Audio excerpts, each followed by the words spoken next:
11, and now match 6. The numbers are 14, 6, 17, 34, 24, 10.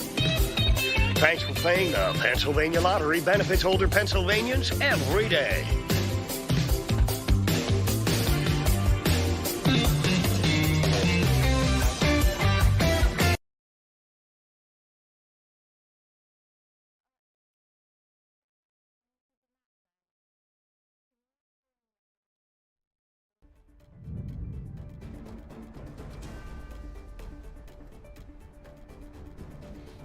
Hey guys, welcome to Philadelphia Live. I'm Judea Murray. We have so much to talk about all across the world today. Let's start with a couple of live pictures for you all.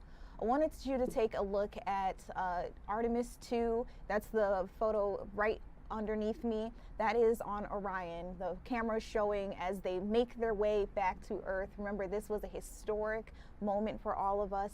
Those 4 astronauts going deeper into deep space than any person has ever gone before. And tomorrow, they're supposed to be landing back here on Earth in order to give us an update on all the exciting things that they got to learn throughout their travels. And then, of course, you're also taking a live look at Tel Aviv, Israel, because we are trying to bring you the latest of what's going on with this ceasefire deal between the U.S. and Iran, and then how Israel falls into everything. Because as you know, there have been a bunch of airstrikes on Lebanon. We have heard that hundreds of people have lost their lives, and it may be impeding the ceasefire deal that President Donald Trump has put together with Iran. So we'll be talking about that in just a second. And of course, as you can see in the very corner, it is a beautiful, beautiful day in the city of Philadelphia. A lot of things happening here in the next couple of months that I'm really excited for. We'll be talking about some of that stuff later on in the stream. But if this is your first time with me, I'm Judea Murray. I want to lay down some house rules of how a stream with me goes so you know what's up. All right, so first and foremost, we are on TikTok, we're on YouTube, a couple of different social media platforms where you can weigh in real time. Yeah, that's right. This is an interactive chat. So if you've got a comment for me, a question, you want to ask a reporter something, you can do that in real time. Just hit me up in one of these chat boxes, and then we'll be able to read that comment out loud, maybe even giving you a shout out if that's something that you'd like to do. But there is breaking news here in Philadelphia, and we have been developing it for almost all day long. I want to get right on out to Chris O'Connell, who's been helping us keep our eyes and some tabs on this garage that partially collapsed. Chris, I understand that one person died and that there's a search and rescue going on. Where are we at with that? Well, Judea, good evening. It is now 29 hours after the partial collapse of a 7-story precast concrete parking garage being under construction here in the Grace Ferry section. That parking garage owned by Children's Hospital of Philadelphia. It collapsed yesterday around 2:15. One man was killed, a worker. 2 of those workers still remain unaccounted for, and Judea, this is still remains a search and rescue operation. Take a look behind me where you see it has been a very delicate day because of the methodical deconstruction of what is left on that rubble, searching for those 2 missing workers. The collapse happened when it was triggered when a precast roof segment failed, causing the progressive, basically a domino collapse across all 7 levels of the stair tower. Rescue crews have been here all day, but it has been a very delicate situation. You see this big crane has been brought in here over the last few hours. We can tell you OSHA has also been out here trying to investigate the circumstances leading up to this.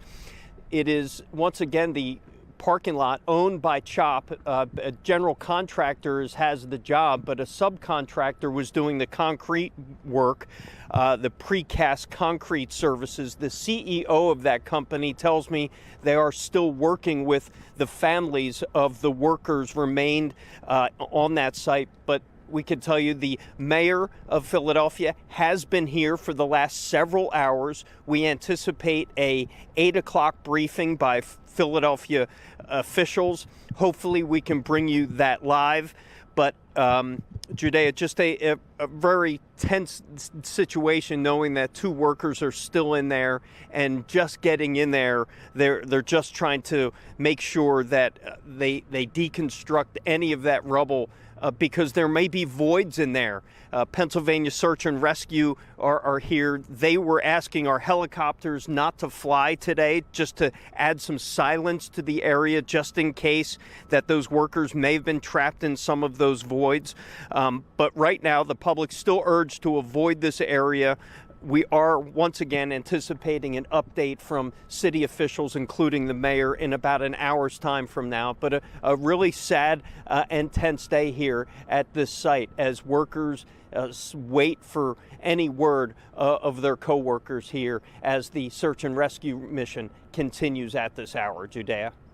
Chris, thank you so much for breaking it down for us. I know there are a lot of people who have been trying to keep tabs on everything that was happening there. And actually, we got some questions in our live stream chat while you were giving us the latest. So if you don't mind, Phil wanted to know if you could specify what kind of workers. Were they part of the construction crew? Do we know that information? Good point. And it is important to point out that they are iron workers. They are with the iron workers, Local 401. They're the ones that confirmed they were at least one of their workers was involved. We understand others were here as well. So yes, they are. We understand iron workers, and thoughts and prayers are coming in from unions throughout the city tonight to those iron workers. Okay, thank you for confirming that for us, Phil. I hope that you are still with us and you got that. And as you mentioned, we are waiting for the mayor. That could happen at any point in time. I remember last night when she spoke during the press conference, kind of giving us an emotional side of things. You could see just how hurt she was by this, and also making sure she was telling people stay out of the area. This is not the time to come by and take pictures or post it on social media or whatever it may be. She really wanted people to hunker down and just pray for those who are still stuck out there. Have you gotten to see any family, anybody come by the scene at all since you've been reporting on this? No, just, these businesses are closed here. That is another part of the story. We're at the Grays Ferry Shopping Center, where they're basically the only supermarket in this neighborhood has been shut down now for the last 24 hours. A whole shopping center shut down. We did see many of the workers who work for this company coming by and just, obviously distraught, waiting for word of their coworkers. But obviously a sad situation, knowing that 2 of those workers still remain there in that rubble behind me. Okay. Thank you for answering that question too. Phil was still with us and he appreciated you answering his question there as well. Chris, I'm going to let you get back to gathering some more information. I know we'll be able to see you at 10 o'clock with more information, right? Yeah, and hopefully if we're still up at 8 o'clock, we'll have that press conference live as Mayor Sherrell Parker expected to give the very latest here from Grays Ferry. For sure. All right, we're going to keep our eyes on that camera, and hopefully we are able to bring our audience that as soon as possible. Thank you so much for answering that for us. All right, let's bring it back on in here. Phil, first of all, shout out to you. I see you have so many more questions. Another question was, so the building wasn't complete. No, that construction was well underway, and that's a big part of all of this. It was not complete, and so again, that is a big thing that is being looked at as well. And they actually haven't ruled out the fact that they may have to take down some more of it to just try to find wherever those 2 missing workers could be. We just don't have any word just yet on how they're going to make this happen, because that structure, as you can imagine, is very much so compromised. At any point in time, the whole thing could come down. More of it could come down.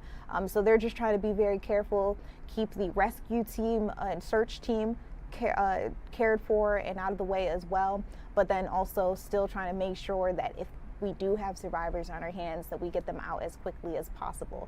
I can only imagine just how scary this is, not just for the workers who may be somewhere in that rubble, but then also you have to consider the family, the friends, the colleagues, the co-workers who made it out alive, and now you're wondering what happened to someone that you worked so closely with. So we're all keeping that in mind. We do have an article up on this on fox29.com and the Fox Local app if you'd like to read into it a little bit more. But again, as Chris mentioned, we are waiting for the mayor, who will hopefully be able to give us an update in the next hour or so.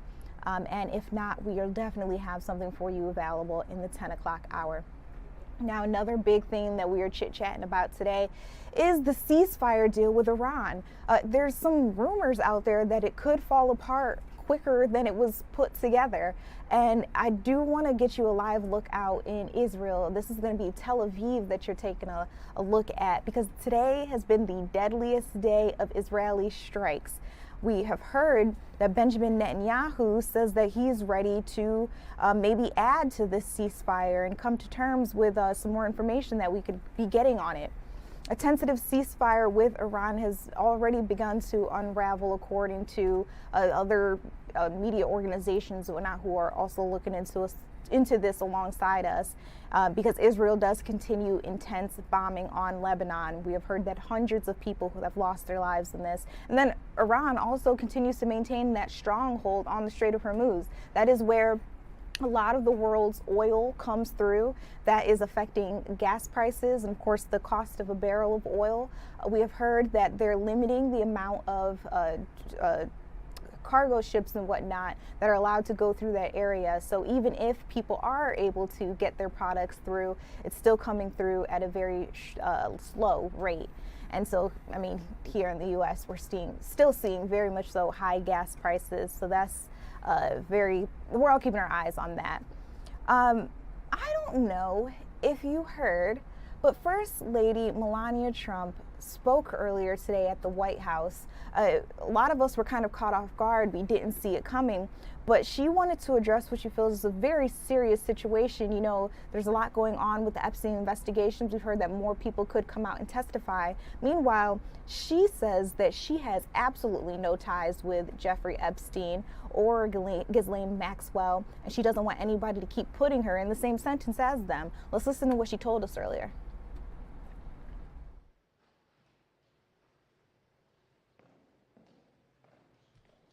Good afternoon. The lies linking me with the disgraceful Jeffrey Epstein need to end today.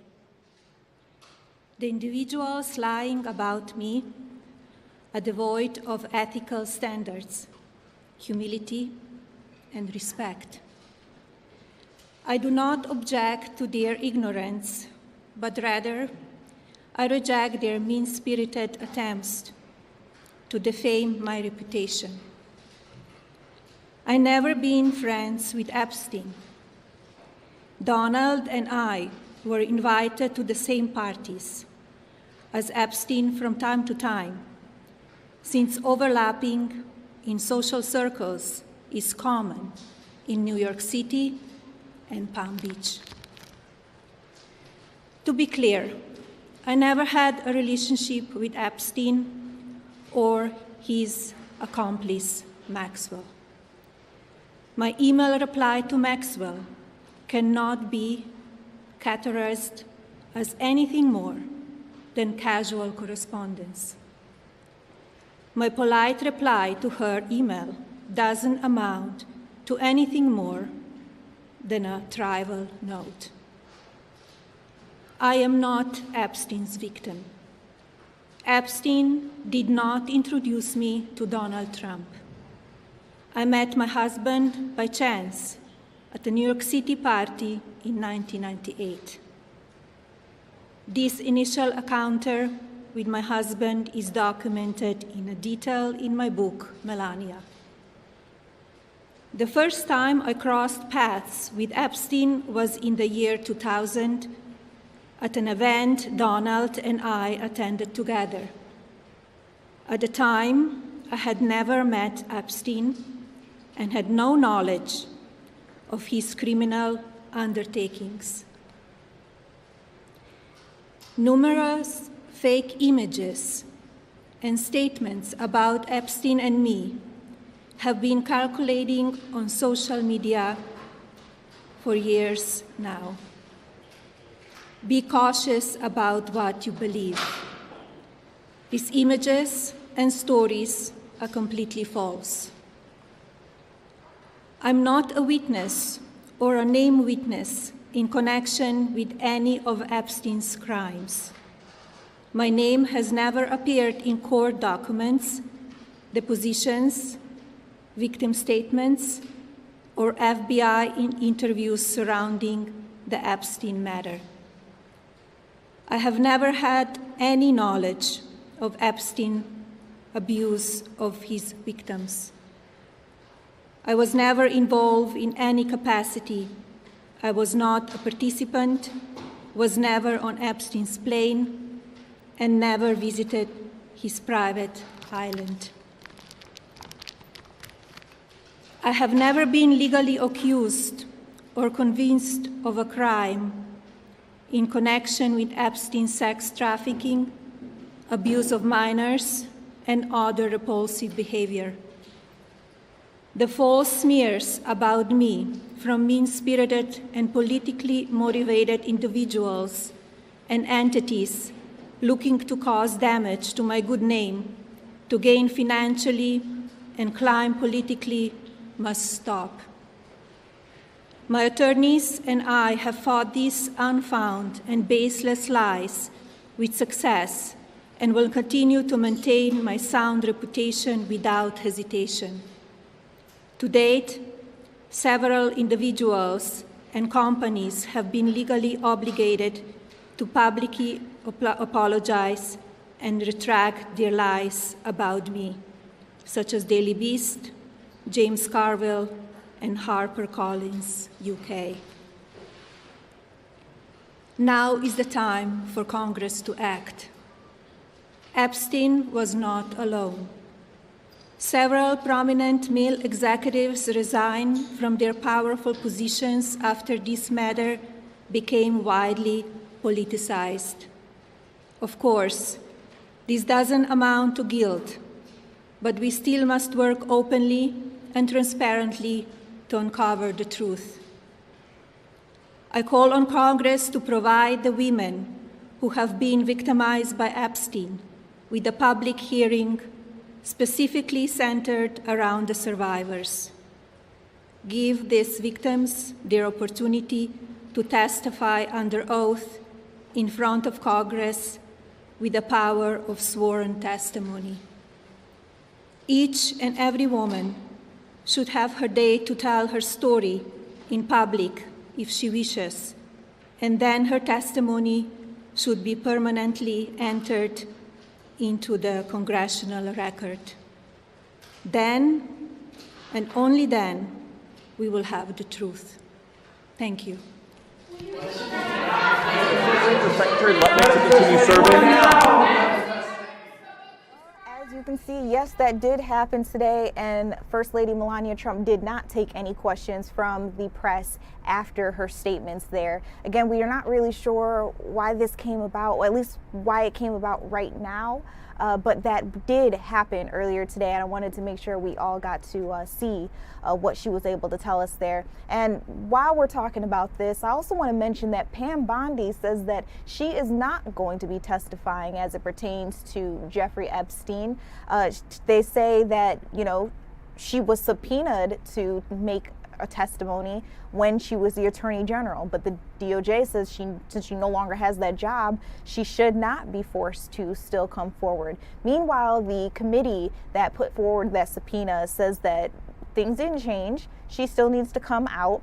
They actually say that they're going to reach out to her personal counsel to see if she can still make an appearance. Now, she was asked to come and testify on April 14th, so that was only a couple of days away. Whether or not that happens, you know, still waiting to see what happens there. But I can tell you that Oversight Ranking Member Robert Garcia, he's a Democrat from California, he said that he would move to hold Pam Bondi in contempt if she decided not to comply with the subpoena and appear before the council on April 14th. So again, we'll wait and see if that happens. Now, when Acting Attorney General Todd Blanche, who went ahead and took over her job for the meantime, was asked for comment on all of this, he declined. Now, yesterday I did tell you that Bill Gates has said he is going to go ahead and testify, and that could happen sometime in June. He has said that he wants to appear before the House Oversight Committee. Again, June 10th is the date that we're looking at, in order to answer any questions that they may have about Jeffrey Epstein. He has admitted that they had a friendship or some sort of relationship with each other, and that he, quote, has information that will assist in the investigation, so he's willing to talk and answer any questions that they may have had. He also has admitted to having some affairs with a Russian bridge player and a Russian nuclear physicist. Now, the committee is also requesting an interview with Commerce Secretary Howard Lutnick. He's expected to appear on May 6th. That's the latest with the Epstein investigation. I know you guys are always asking me in the chat, what's the latest, what's the latest, what's the latest? Well, I do have some updates for you today that I'm able to share. All right, in the time being, we're going to take a quick step back, and then when we come back, I want to talk to you a little bit more about how this war, this conflict with Iran is continuing to affect us here in the United States, including our pockets. One of the things we'll talk about is, of course, this continuously rising gas price, but then also, have you heard that a couple of new airlines are suggesting that they want to charge you a little bit more to bring a bag? We'll have more on that report when we come back.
Welcome back to Philadelphia Live. I'm Judea Murray. This ceasefire deal that we've got going with Iran is fragile at best. That's a secret to no one. It's affecting our gas prices, but it's also affecting anybody who wants to get out there and fly. I heard that quite a few airlines are raising their bag fees, which means it may cost a little bit more for you to put a bag underneath the plane. I want to talk to Oliviana Calmi. She's live for us at the St. Louis airport. Oliviana, I mean, how are travelers feeling about this? Good evening. Well, you can imagine it's a pain, and traveling has just been rough recently. I'm outside the Southwest baggage counter where customers today are going up there to pay for a bag to find out it's $10 more starting today. And Southwest isn't the only airline doing this, but really they say it's a pain because flying already costs so much. All of this goes down to that spike in fuel costs, jet fuel costs, and airlines, that's one of their biggest expenses. It's jumped from around $85 to $90 a barrel to as high as $150 to $200 in the last few weeks. And today, Southwest and American are the latest airlines rolling out this higher bag fee. A lot of them are adding $10 for that first checked bag, and they're adding it on for second and third bags too. I get this, one of the ones I was looking at, the fee for the third bag is now around $200. So really tough there. Some travelers telling me it's just outrageous. It really is a shame because they keep adding. They're going to raise the prices $10 for this fuel thing, but they're not ever going to take it away. That's going to be now the new normal. It just feels like it's gotten so expensive to fly anywhere. Even like the short, cheap trips have gotten to become so expensive with all the additional fees that are now in there. So yeah, it's definitely a bummer that it's going up. Airlines say raising bag fees is one of the easier ways to offset higher fuel prices without increasing ticket prices.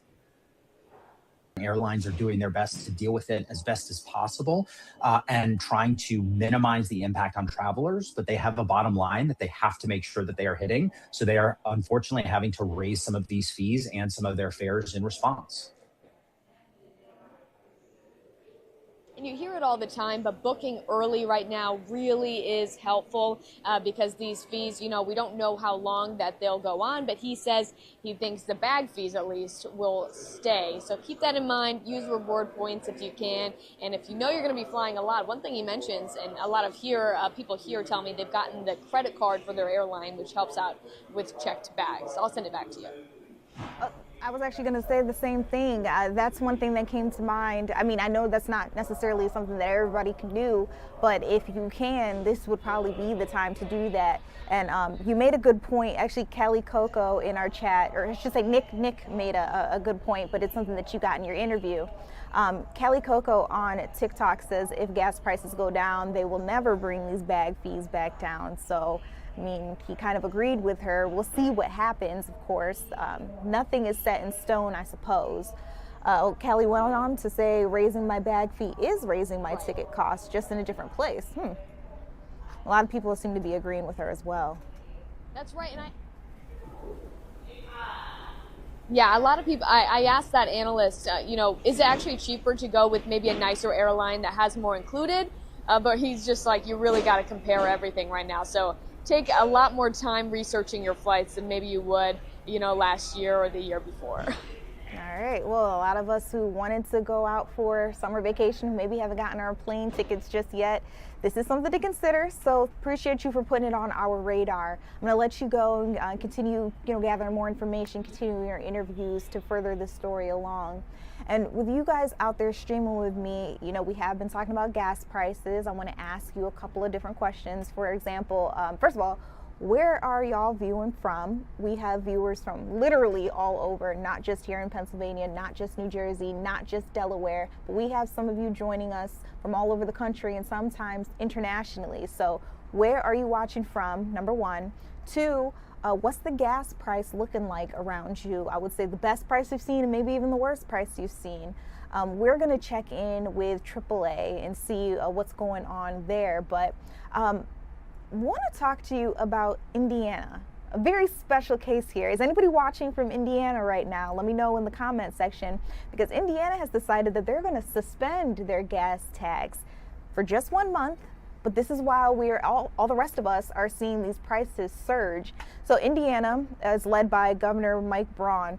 He says he's suspending the 7% gas tax price out there for at least 30 days in order to ease the fuel costs that we're seeing, those rising fuel costs. And he's just the second state to decide to do that.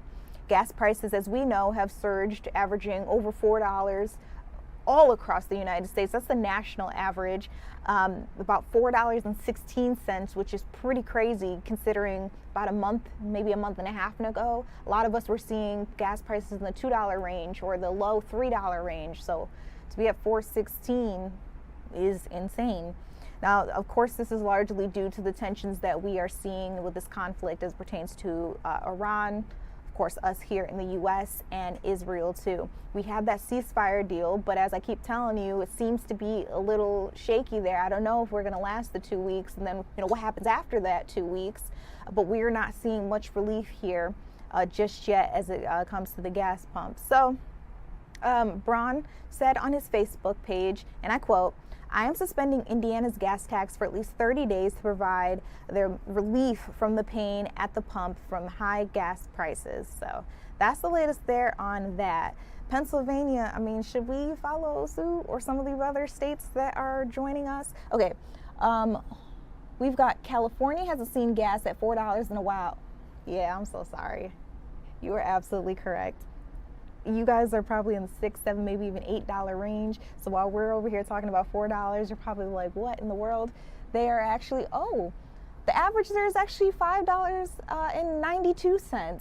And that is the state average.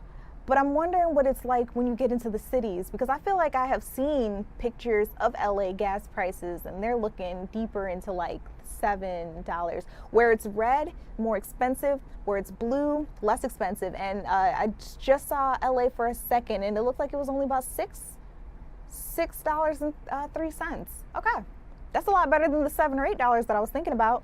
Oh, okay, she commented again and said it's at $6.95 near her. All right, let's see. Ooh, Tyrone Wayne says, I steal from gas stations here in Texas. Tyrone, how do you do that? How? Actually, you know what? Don't answer that question. I don't want to be an accomplice. Who else we've got here? Omar says it's $5.96 for premium gas at Costco in San Diego. Costco is saving a lot of people's lives, so I'll tell you that much. He's also saying it's $7.95 if he's trying to get diesel fuel. Okay, and then we've got Gamer Girl says, I am bi-coastal, California and Florida. I'm ready to change careers and find a homestead. Well, I mean, I understand where you're going with that, but we had an interview not too long ago where we were hearing that even the farmers were being hit hard because they use diesel fuel in order to till their lands and whatnot.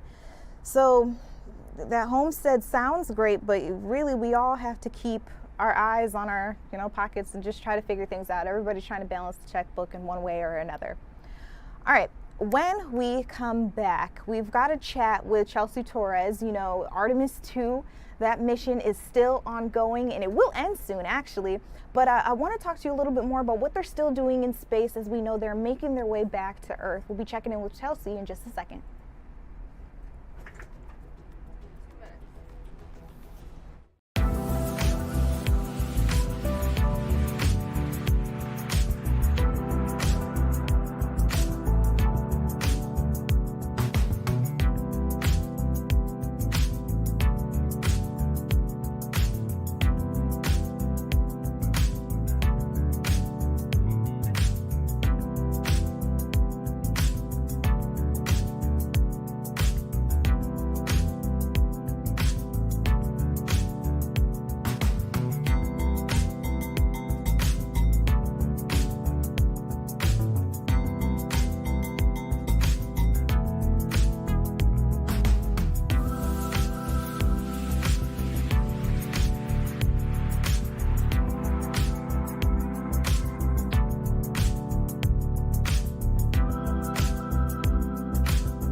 Welcome back to Philadelphia Live. I'm Judea Murray. We want to get you a live picture of Orion. That is the spacecraft that is carrying 4 brave astronauts who are part of this Artemis 2 mission. They're making their way back to Earth, and you can see it actually right beyond. I can't tell if that's part of a satellite, just part of the ship in general, but you can see it just beyond that. So they're making their way closer and closer to us. I heard tomorrow night is when they're supposed to make a splashdown. Now, earlier today, of course, they had their daily press conference where they talk about the latest and the greatest that's happening up there with those astronauts. They're able sometimes to give us live pictures from inside as well. But I want to let you listen into the question and answer portion where NASA was able to address a lot of the questions of the media. Let's listen in together.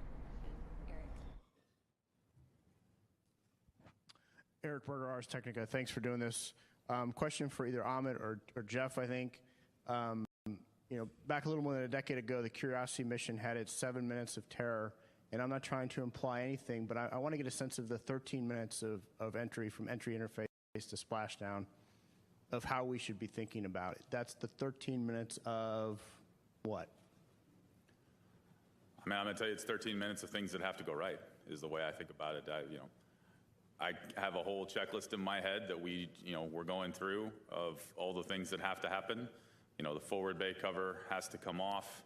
The drogues have to come out. The main chutes have to deploy. The reefing systems have to cut.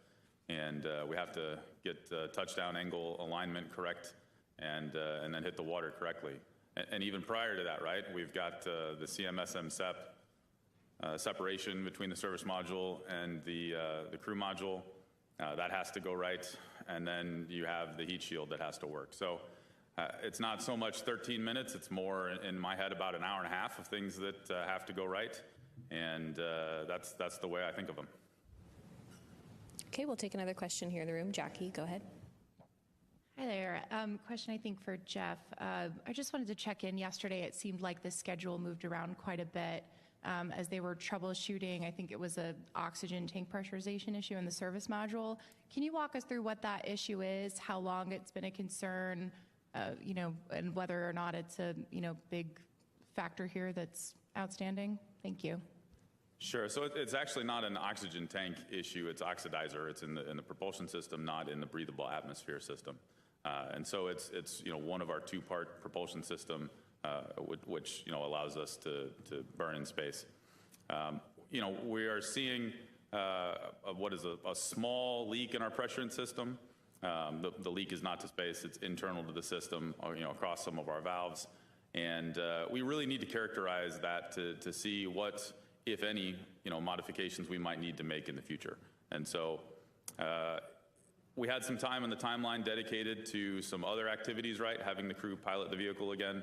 And it made more sense for us to go ensure that we fully understood the characterization of the service module and the pressurization system, because we don't get the service module back, right? It's something that we jettison. So we all thought, right? Flight control team, working in conjunction with our mission management team, and of course our engineering teams, made the decision to go spend more time to characterize that situation because it was more important, and we'd already gotten the data out of the manual piloting demos that we'd previously had. So that's why we changed the timeline and ensured we could really characterize the vehicle. Okay, we'll take our next question from Marcia. Go ahead. Marcia Dunn, Associated Press for you, Ahmed.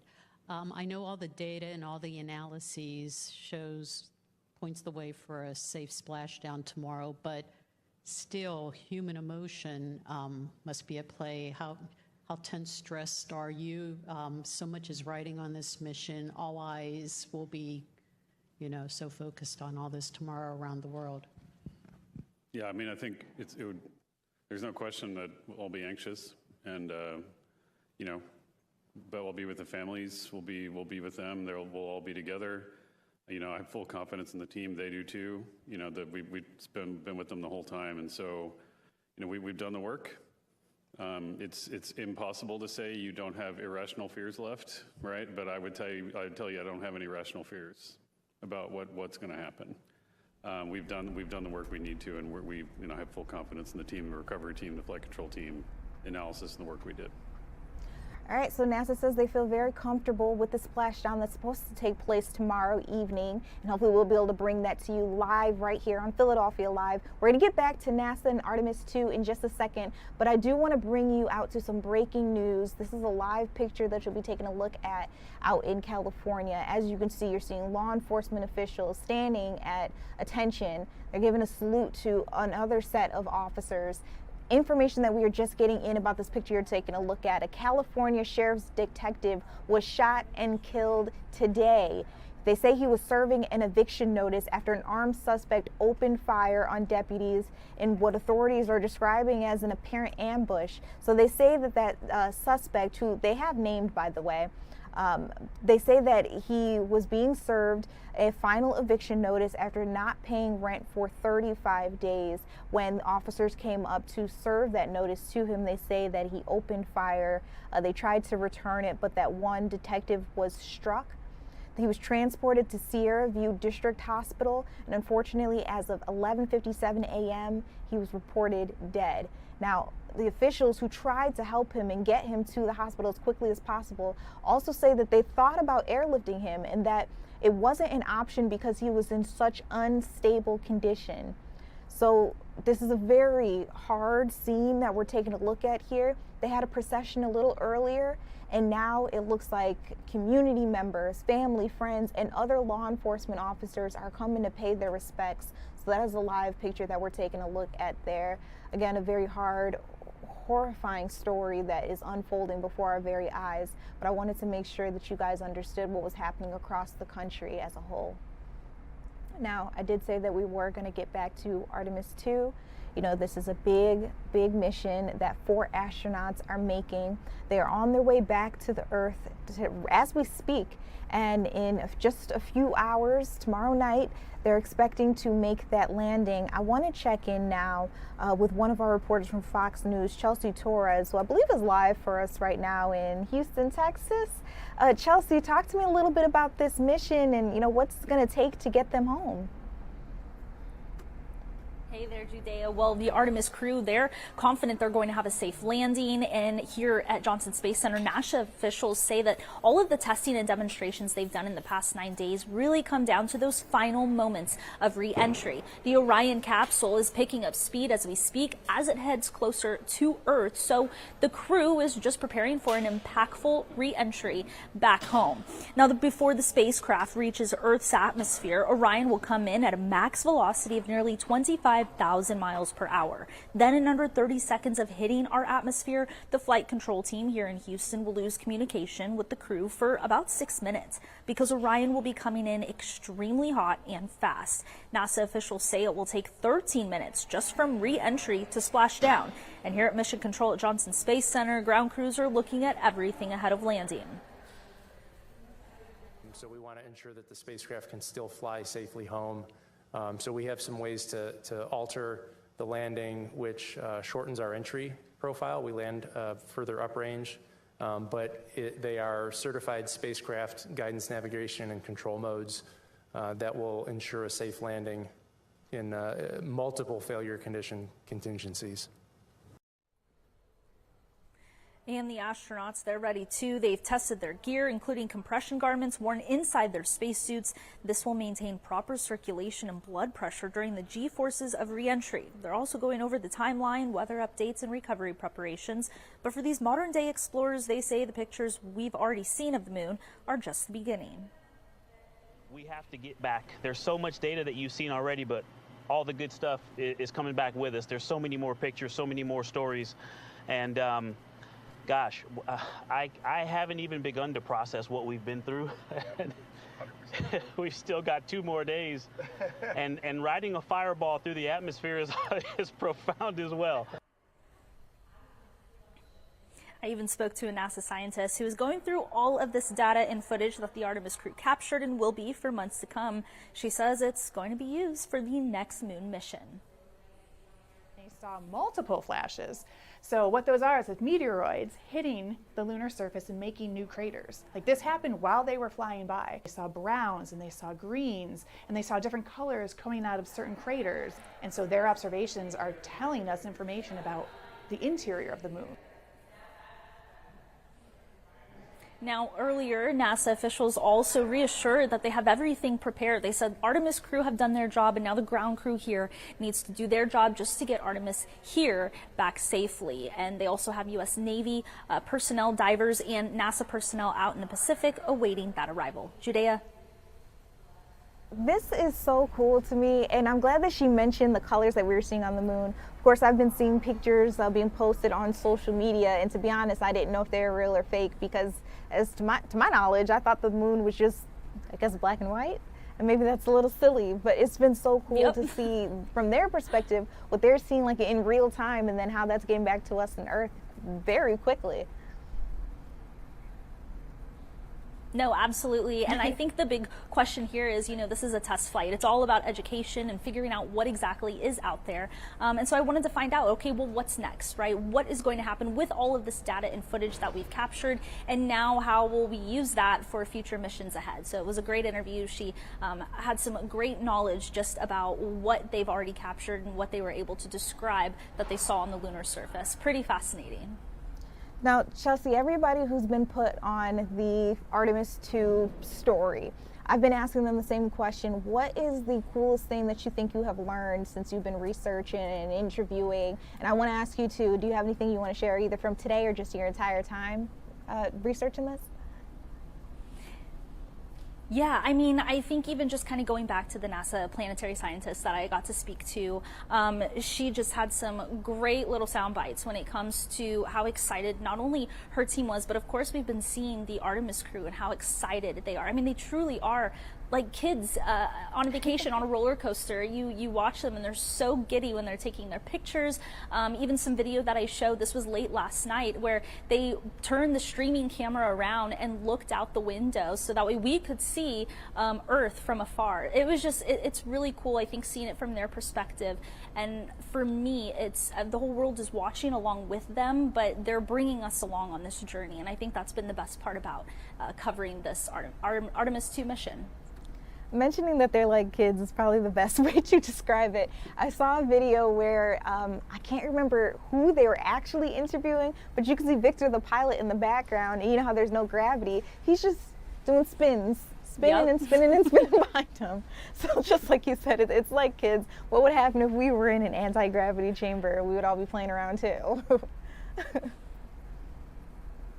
I think we would all be the exact same if we got to do what they're doing. So we're just living vicariously through them, and it's pretty cool to see.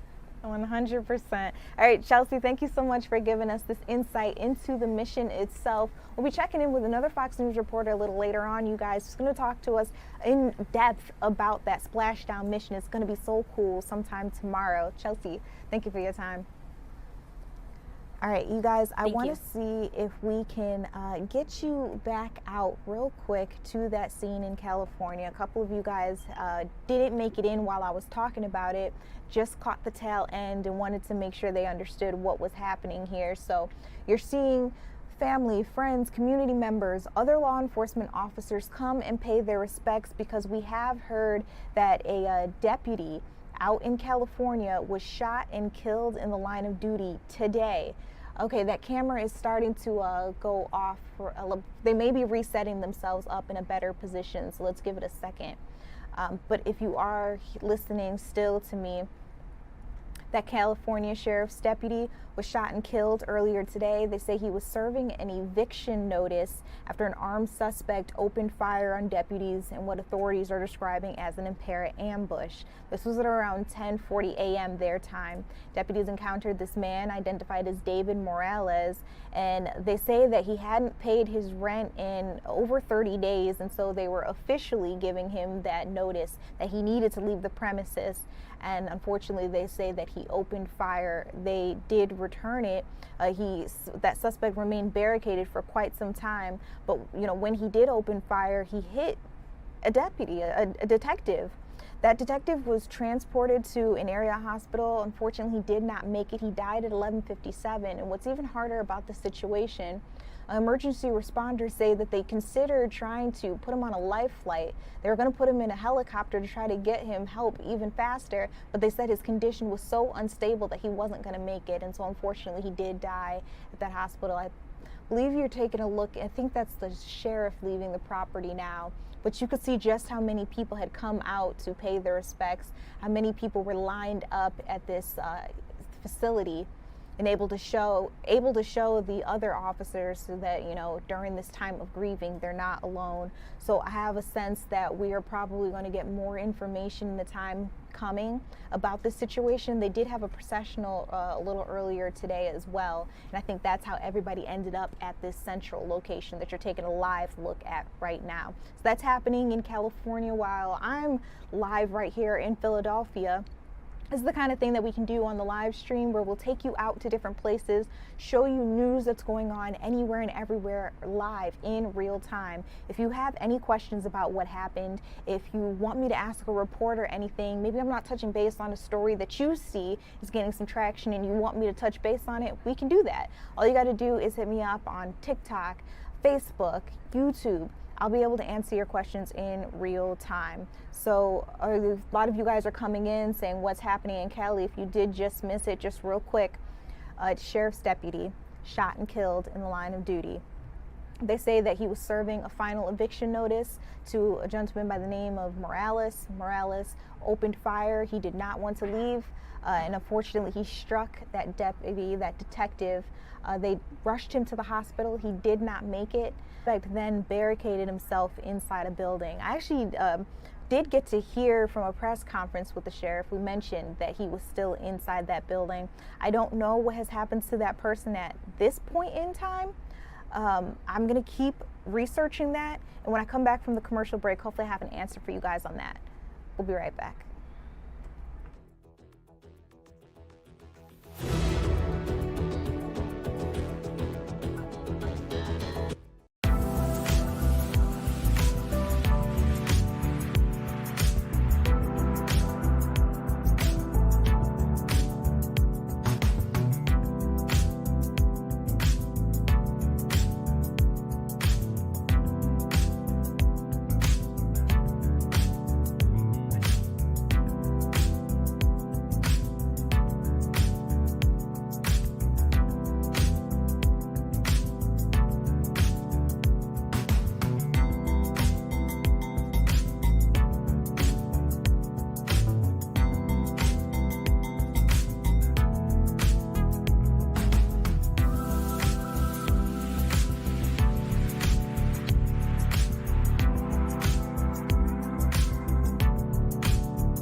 Hey you guys, welcome back to Philadelphia Live. I'm Judea Murray. A lot of big stuff happening all around the world, and it's one thing happening out in outer space.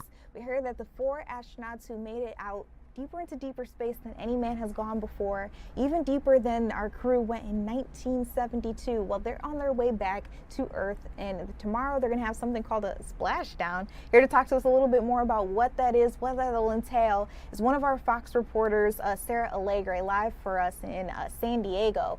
Sarah, so from Texas to San Diego, talk to us a little bit about what we can expect out there tomorrow night.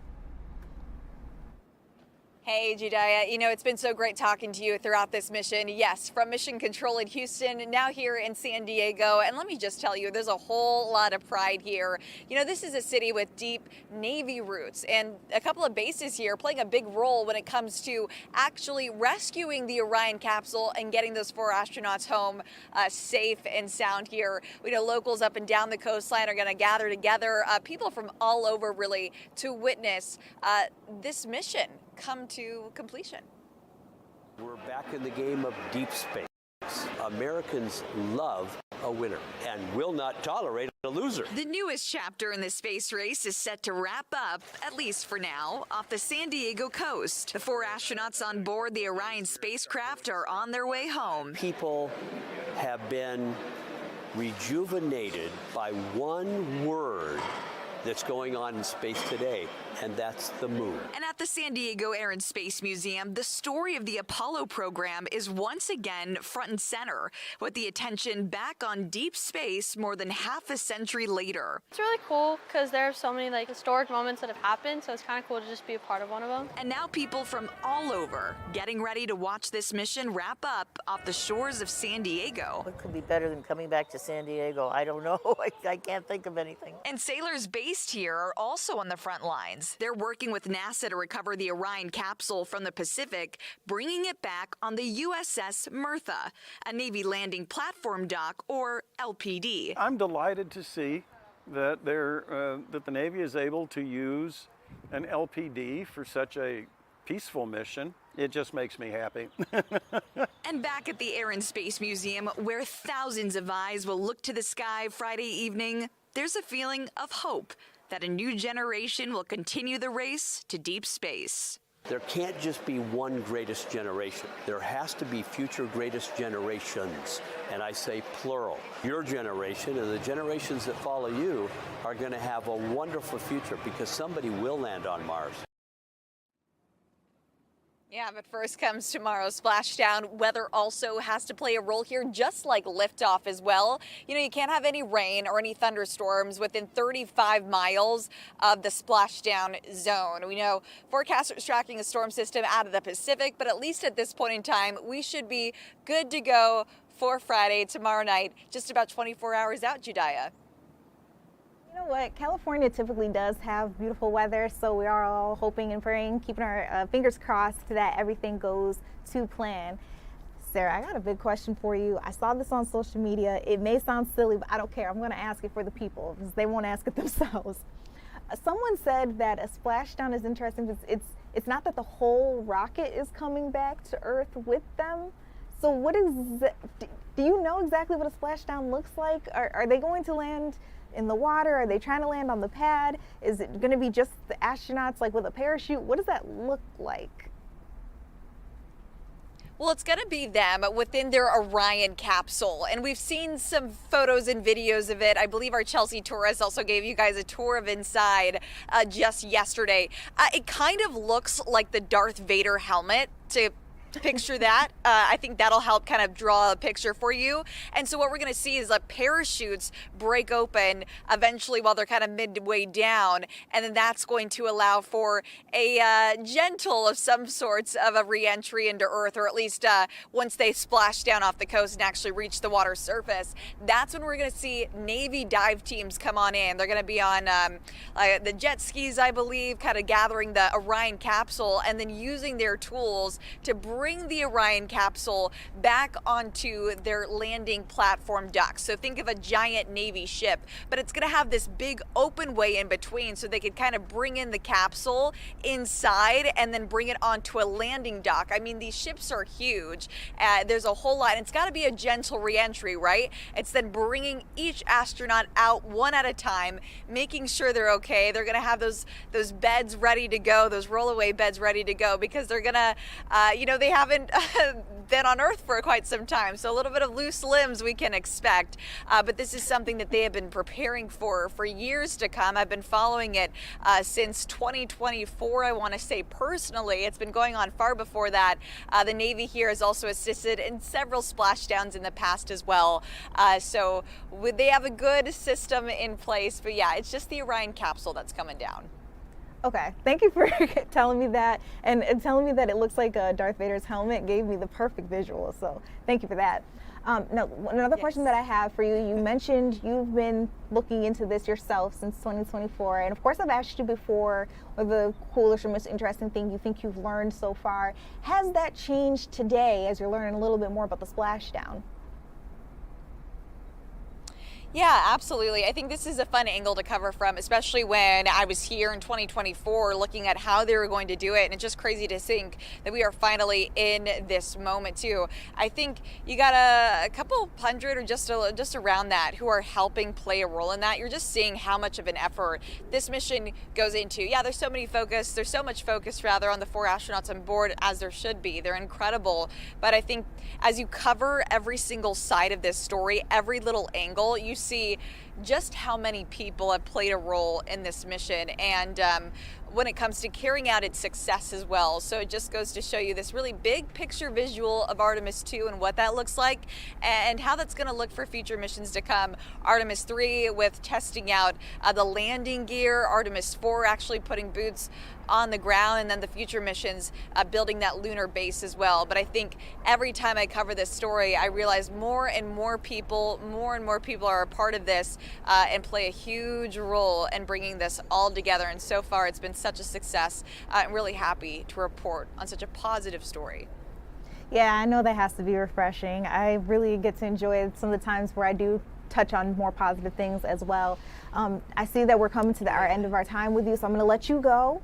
But you guys, how exciting will it be tomorrow when we get to see that splashdown live? This is going to be so cool. And we'll get to talk to Sarah a little while later, so don't worry. Let's let her get back to reporting for some of the other news stations. Sarah, thank you for your time.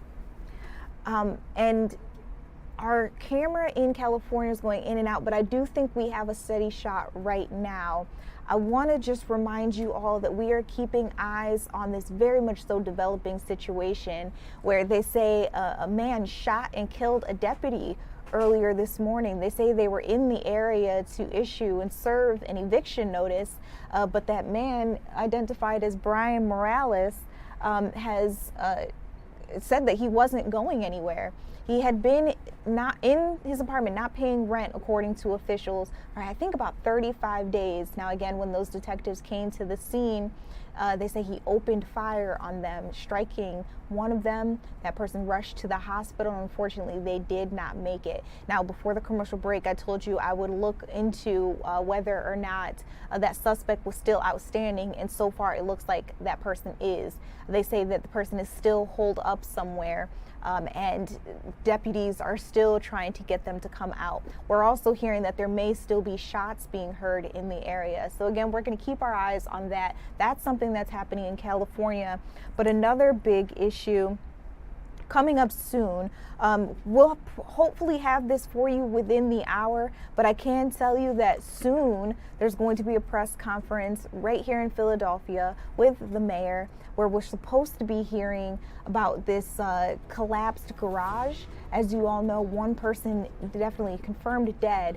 2 people may still be outstanding, and they're trying to have a search and rescue operation in order to bring those 2 people home. Hopefully we'll have more on that when we come back.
Welcome back to Philadelphia Live. I'm Judea Murray. There's so much that we need to talk to you about, including some things that are happening right here at home. You may have heard about this yesterday. There was a partial parking garage collapse, and this all happening out right here in Philadelphia. Now, one person confirmed dead, 2 people, they're still looking for them. And I wanted to know a little bit more about this particular area, how the community is responding. To bring us that angle at Wilson, Shawnette, can you talk to me a little bit about, how the community has been responding so far? Have you seen anybody come through that area? People are constantly trying to come through the area, despite the fact that there is police tape up, there are police cars with flashing lights and roadblocks up. People seem to still, be venturing out, trying to see if they can get to some businesses in the area. I tell you what, if you take a look behind me, you can see we're at Grays Ferry Shopping Center, which is directly across the street from the parking garage collapse site. And the signs are all lit up, but, these businesses are closed. Many of them have signs on the door that even say, they are closed. And there's been no information as to exactly when they may reopen. Off in the distance, you can see the Fresh Grocer, which is, I think, probably what most people consider to be the biggest, yes, probably the biggest inconvenience, because it is the only major grocery store that they have here in this neighborhood. Other than that, there are the corner stores in the neighborhoods, on every other block. But as most people know, they don't sell all the necessities that people typically need. You would go there for maybe a snack, or if you need something like in an emergency. So that's one of the things. The other thing that people are dealing with is, if you don't have a car and you rely on transportation, there are signs posted stating that, the buses have been rerouted. So no matter what you're doing in this neighborhood right now, you're going to need to do some advanced planning, and even parking. This is Grays Ferry. It's still South Philly. People know that, parking is difficult to get when you get into these smaller neighborhoods. So even people with cars typically don't move their cars unless they absolutely have to, because, you don't know if your parking space is going to be here. So I was able to talk to 2 people who we're about to hear from. One gentleman works at a catering company, which is actually just a few feet away across the street, a few feet away from the collapsed site. And he said that, obviously yesterday they closed. Today they were able to come back in, but he says that, officials came through and told them early in the day that they had to leave. Let's listen to what he has to say. His name's Brian Scott. It's a busy day. There was a lot of food going out, so we were unable to continue. After 11 o'clock, they said we had to leave the building. And I guess the next few days it's going to be up in the air as to when we'll be able to get back into operations. Our only grocery outlet around here, so it is a little hard because we only have corner stores, and the corner stores don't carry everyday necessities. So it is a little, we got to make it work. All right, and let me clarify, Judea, that last young lady that we just heard from, her name was Darlethea Rodriguez. She actually said, continuing on from that interview, that we didn't use that part, but we'll hear more from her at 10 o'clock. She actually said, and we will figure it out. We have to figure it out, and we will, because what many people realize is that the bigger issue here is that there are people and families who are directly impacted by this tragedy. As we know, you mentioned tossing to me, Judea, the one person we know that is confirmed dead, and then 2 other people who remain unaccounted for. So while people in the community certainly are struggling to figure out, do we have to go 10 or 15 minutes out of our way to get to a grocery store? And if we have to rely on public transportation, are we going to be able to get a bus? They realize that all those things are inconveniences, but the bigger thing, they're people, and they understand that there are families that are struggling with this tragedy that has happened and waiting on what the outcome will be. So nobody I talked to was complaining. They were just kind of explaining about, the adjustments that they're going to have to make, and they don't know for how long. Thank you for walking us through this. And as you were mentioning there are a lot of different angles that we're looking at here. So yes, as you said, we have family, friends, even colleagues, those coworkers who were potentially there when this happened, trying to figure out is my coworker, is my friend, is my family member going to be able to come through and make it home after this? Of course, those search and rescue missions are still very much so happening as we speak. And I also hear that the mayor will be speaking at any point in time. We're supposed to have a live shot from that scene when it does happen. I don't see it just yet, but I do think we're going to be able to take that pretty quickly as well.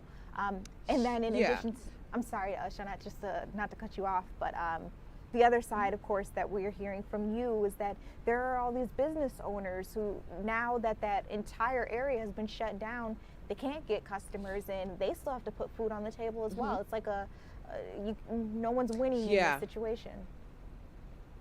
Absolutely. And that was the first guy we heard from, Brian Scott, was saying that he works at the catering company. He said today was an extremely busy day. They had food that they needed to go out for different events and to different places, and they were able, they got in, but then were told that they had to leave. So how does that work? All these employees who work here, in terms of a payday, we don't know how that works, but certainly, as you just mentioned, like, there are a lot of moving parts to this and different people who are affected. I think that, most people, with a good heart and some compassion understand that that is going to be very difficult and this is not going to be forever. But again, for the families, who are waiting to find out about their loved ones still at this site, people understand that that is the more important thing, that, they cannot get access until this area is stable. Rescue crews can go in and do what they need to do and then get the area back up and running. Unfortunately, we just don't have a timeline on when that's going to happen because it's just such a delicate process.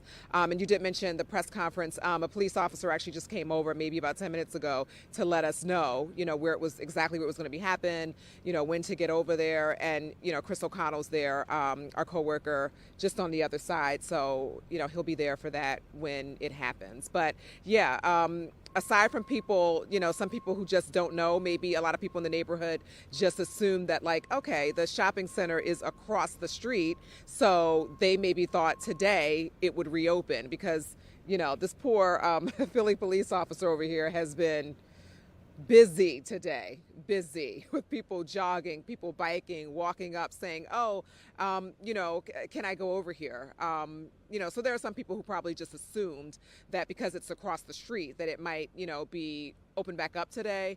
But again, just thinking of the bigger picture, these people getting here, the roads, there's several roads closed. So it's a bigger scene than what people think here.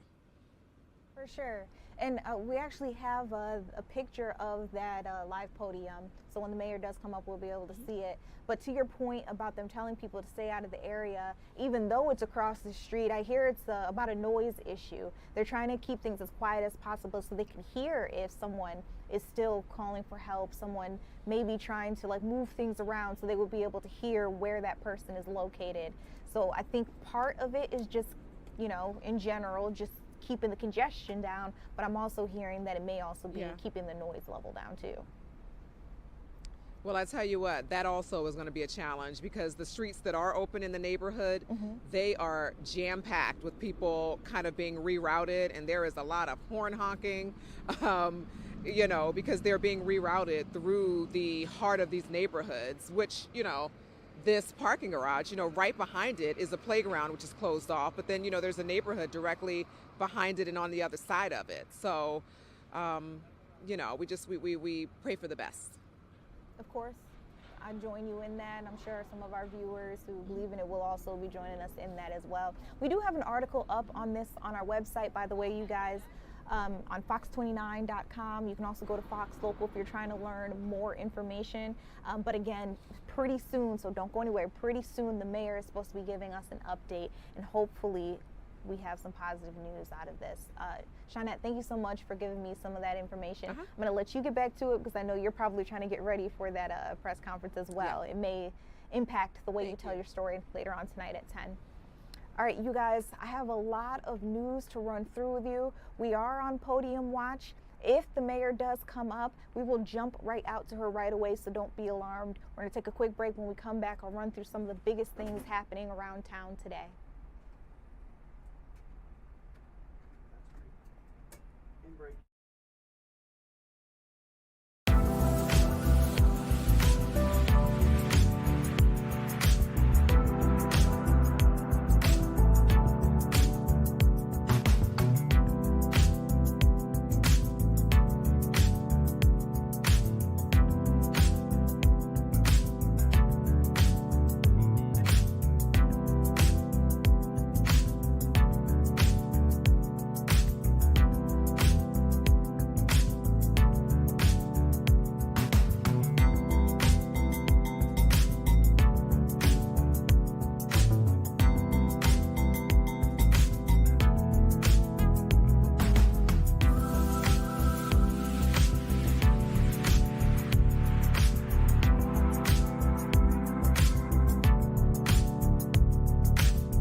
Welcome back to Philadelphia Live, you guys. I'm Judea Murray. Here's what's happening right now around you and all the stories that are developing. First of all, have you ever seen a volcano erupt in real time? Well, today is your chance to see that out in Hawaii. A volcano is erupting, I'm hearing, for its 44th time. Look at that. Honestly, I mean, besides in science class, I don't think that I've ever seen a volcano erupt before. I also was kind of expecting to see like this giant mountainous kind of structure where that lava would be pouring out of, but very different scene that we're seeing here. So not too much more that I know on this, but it's a volcano, Mount Kalawa, I believe is how you pronounce it. It's started to erupt for its 44th time. It's producing large lava fountains, as you see. This is all happening today. So that's that on that in Hawaii. But a more somber story that I would need to bring you all out to. Hip-hop pioneer, maybe you know him, maybe you love him, Africa Bambaataa. He has died today at age 67. So he's a rapper, he's a DJ, he's just an all-around legend in the world of hip-hop. His real name is Lance Taylor. He was born in the Boogie Down Bronx. Of course he was. He would go on to help and create the Universal Zulu Nation, which is an international group that spread hip-hop and the culture all around the world. You probably know members like Ice-T, Rev Run, and even Big Boy. Well, TMZ is reporting that Bambaataa died right here in Pennsylvania today due to some complications from cancer. Fox 29, of course, though, has not independently verified that. We have no word just yet on whether a funeral or any memorial services for him would be made public, but if we do get that information, we'll try to get it out to you as soon as possible. Now, here's another thing. I don't know if you heard about this on social media, but the draft, the automatic draft, is making a return. So the United States military draft registrations are set to become an automatic process. This is supposed to happen by December of 2026. So any eligible man, that's anybody who's above the age of 18, would automatically be registered into the military draft pool. And this is coming after the Selective Service System submitted to a proposed rule on March 30th to the Office of Information and Regulatory Affairs. So again, most men between the ages of 18 and 25 are actually already required to register with the Selective Service, but automatic registration would be mandated as part of the new National Defense Authorization Act. Military service has been voluntary since 1973 after the end of the Vietnam War, but now the automatic process would make it mandatory. I also want to bring you the latest on the search for Nancy Guthrie. A lot of you guys have been asking questions about Nancy Guthrie and what you need to know. You're taking a look at her hugging her daughter, Savannah Guthrie, who of course is the host, the beloved host of the Today Show. Well, authorities say that an 84-year-old woman, of course, is unfortunately still missing. This is day 68 in the search for her. She was abducted from her Tucson area home sometime between January 31st and February 1st. And right now, the information that they have on her whereabouts, on the suspect, seem to, not be updating very quickly for us. But TMZ does say they've received another note in the case. They say this sender is claiming that they saw Nancy in Mexico. I don't know if that's true or not. Of course, TMZ is reporting that they just heard that that may be the case.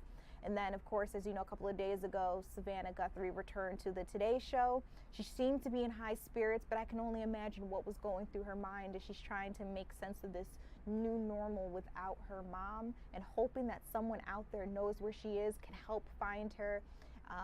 And hoping for a silver lining in this gray cloud that's kind of been looming over her for quite some time now. And then we've also been learning more about the Pima County Sheriff's Office and the board there.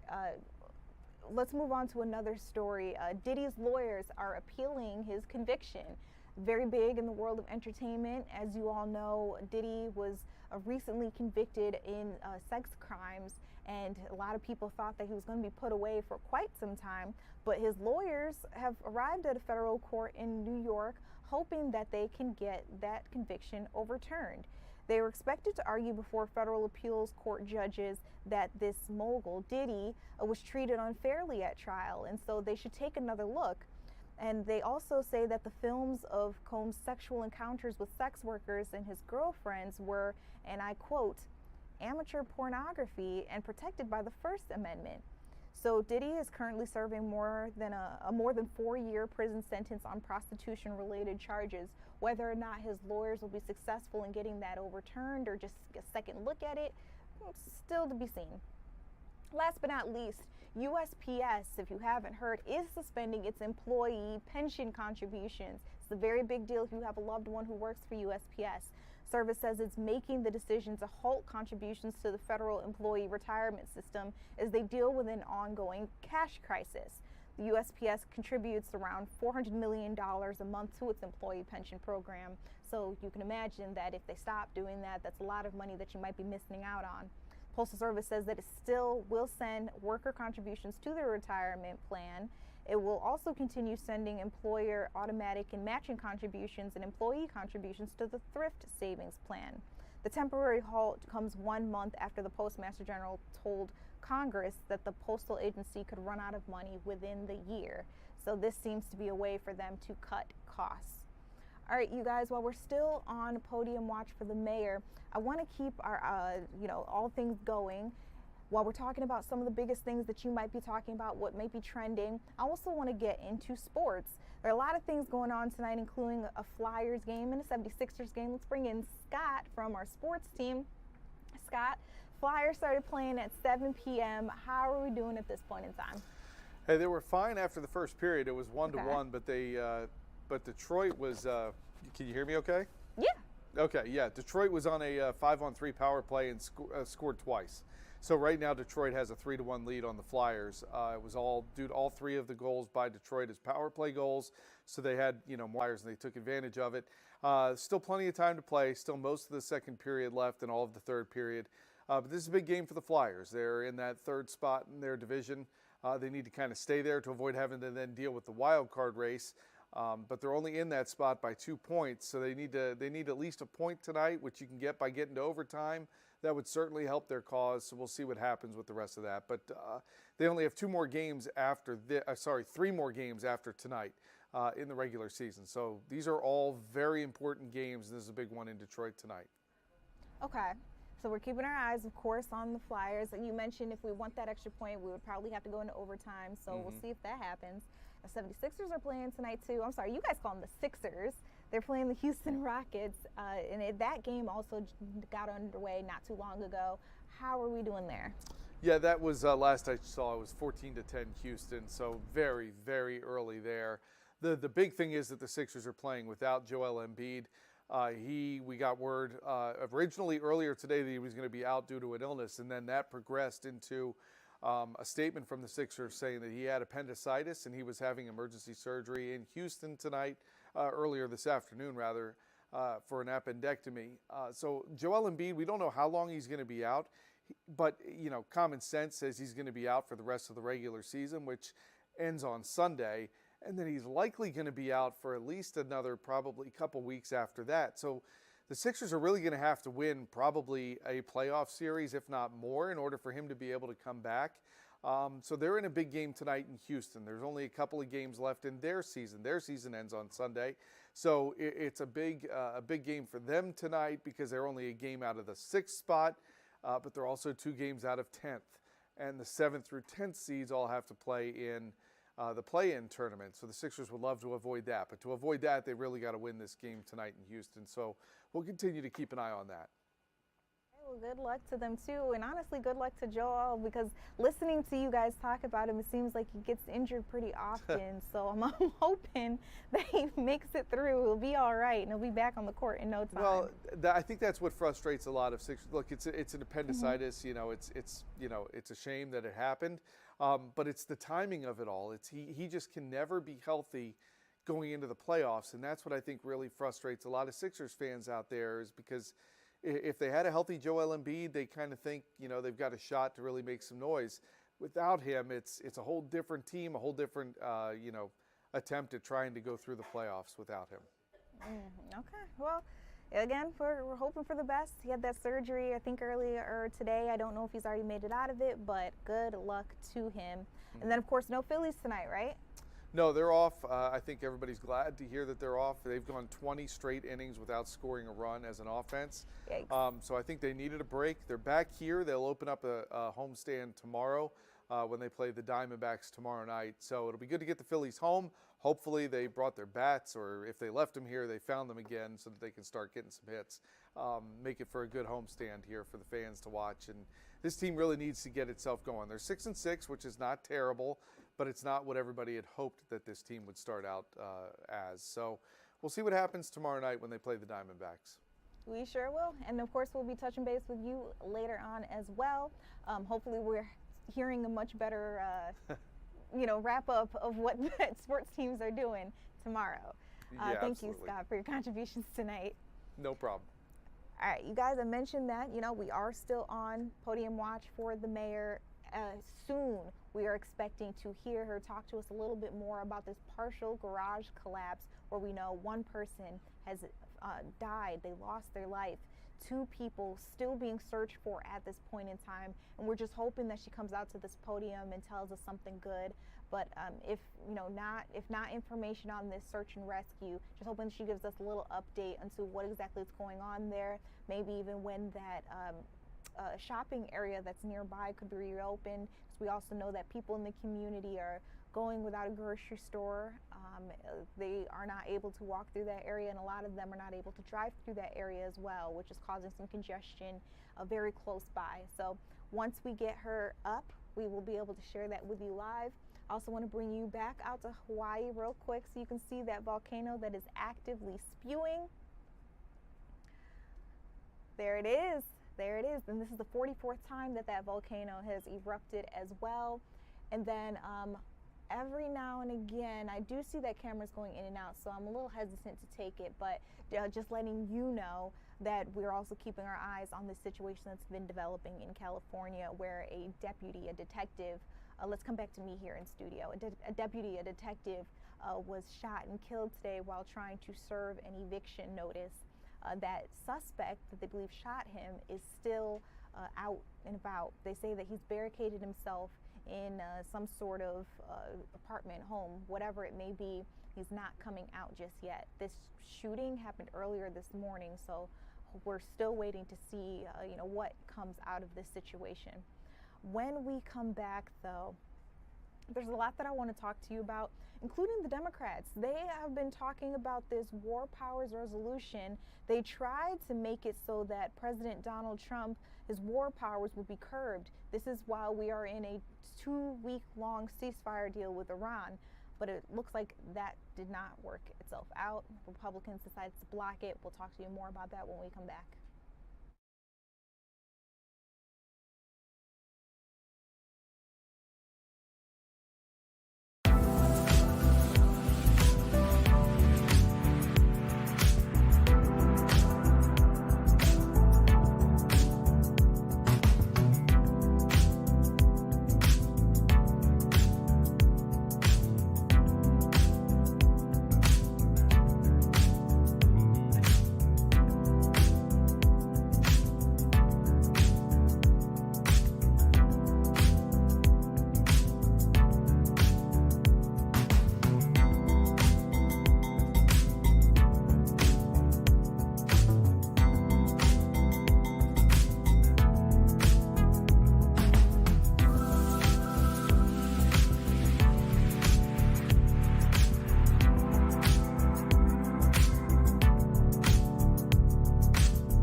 Welcome back to Philadelphia Live, you guys. I'm Judea Murray, and yeah, see, you guys like the music that plays in the commercial breaks. That's what I'm talking about. Let us know if you like anything else about the newscast.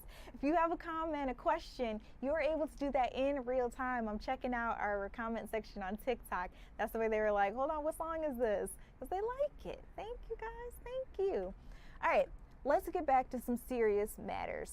The House Republicans shot down an attempt from Democrats to curb President Donald Trump's abilities, his war powers, amid a 2-week ceasefire deal that we all know we have going with Iran. Now, the war powers measure that has been supported by House Democratic leadership would have ended the Iran conflict, and it blocked Trump from taking further military action absent congressional approval. Of course, Republicans did not let that happen. Let's listen in to what some of those Democrats said afterward. Good morning. This morning we went to the House floor to demand that the Congress take up the War Powers resolution that's been under consideration before, but we have to get back to it again.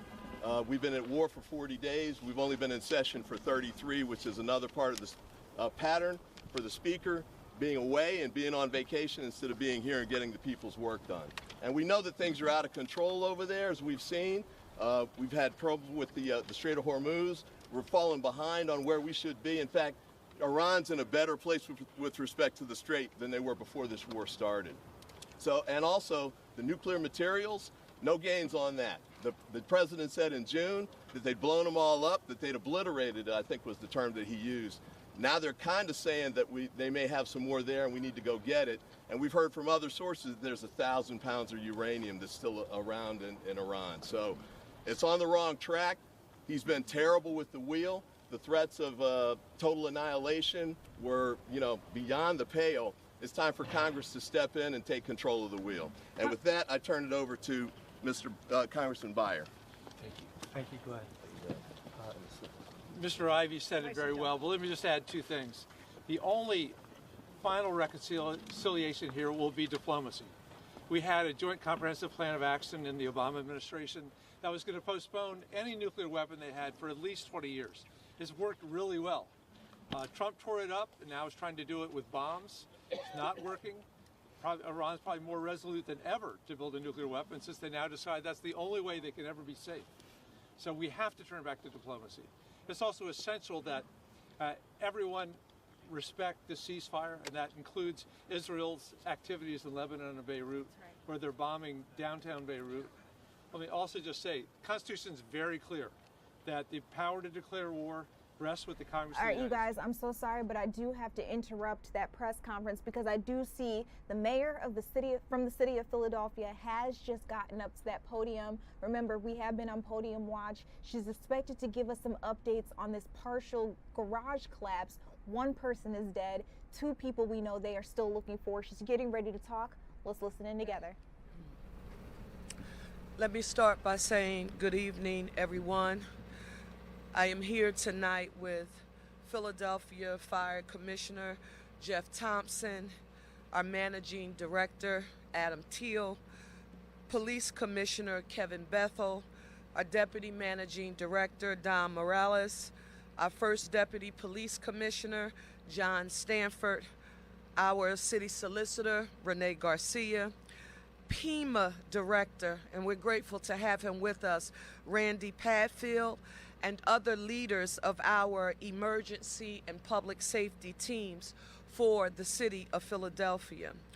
I want you to know that we were here last night briefing the people of Philadelphia on this very terrible tragedy, and we promised during that time that we would provide regular updates on everything that we were doing here as a city in Grays Ferry. Now, Managing Director Adam Teal, our Fire Commissioner Thompson, Deputy Managing Director Morales, they are going to brief you shortly and provide some additional details regarding this tragedy. But it's important for me to walk through what we accomplished yesterday and where we moved to today, and we want to empower the tool of transparency and ensure that the people of Philadelphia know. So at approximately 2:17 p.m., a portion of a parking garage under construction collapsed here in Grays Ferry. The 911 calls came in, and members of the fire department squad 47 right across the street from the garage, Philadelphia, I want you to know that they responded immediately. One individual was rescued from the scene and was transported to Penn Presbyterian Medical Center, where they unfortunately were pronounced deceased yesterday. 2 individuals remain missing and are presumed deceased. Our appropriate city agencies and staff have notified their families, and we remain in communication with them, and I'm going to say more about that shortly. But right now, Philadelphia, it's important for us to affirm together in a manner that's fitting for each of us to send our prayers with the families who have been impacted, the family of the individual who is passed, and also the families of the 2 people who are presumed deceased. I want you to know for the record that they are all members of the Ironworkers Local 401 and our Philadelphia Building and Construction Trades, and we stand resolutely with every member of the Local 401 family and the Philadelphia Building Trades during this very difficult time. On the scene around the clock has consistently been Local 401's leader, Kevin Boyle, and the leader of our Philadelphia Building and Construction Trades, their business manager, Ryan Boyer. We want you to know that we indeed grieve their loss tonight, and we will continue to stand by shoulder to shoulder to support those families that have been directly impacted. I want to ask all of Philadelphia to please say a prayer tonight for these 3 individuals and their families. You're going to hear a lot more from Fire Commissioner Thompson and our other public safety leaders on everything that we've done since this incident occurred to safely search for life, to monitor the potential for further collapse, and most importantly, to determine the best strategy moving forward. And this has been an around-the-clock operation, some of which you may have seen here on the ground, but a whole lot that you have not seen that has occurred in many locations across our city. At 9:20 p.m. last night, our unified command and staff, they were called to our command post here to discuss this dynamic situation and a new objective, which was to safely search for life and to bring this structure down. It was, you need to know, that decision-making point was unanimously approved by our unified incident commanders. Today at 2 p.m., multiple search dogs entered the structure to search for any signs of life. And I know Commissioner Thompson is going to go into more detail specifically about what we mean. I want you to know that no signs of life were identified by the 4 highly trained dogs. This was a pivotal point in this incident, and we now had the intelligence that was essential and necessary to support our shifting from rescue to recovery. Fire Commissioner Thompson and some of our other leaders, when they give their remarks, they will tell you about how transient that process was. But lastly, I want to say something about the human dimension of this tragedy. Our city agencies are reaching out and are in touch with the families of the deceased individual, as well as the 2 lost souls who are, again, still unaccounted for but presumed deceased. Our city prays for them and with their families tonight. We are also at this very moment canvassing residential blocks around this area and notifying nearby neighbors of the demolition operation that will begin tomorrow morning. The canvassing teams, they've probably finished several blocks now, but they are still on the ground. They are going door to door and house by house, letting community members know exactly what they should expect. And as I mentioned to you earlier, we are working with all of our intergovernmental stakeholders, and we are grateful for their support. Let me state in closing that we continue to be in close communication with the Children's Hospital of Philadelphia President, CEO Madeline Bell. The garage was under construction. It's a CHOP property, and it was going to be a CHOP parking garage.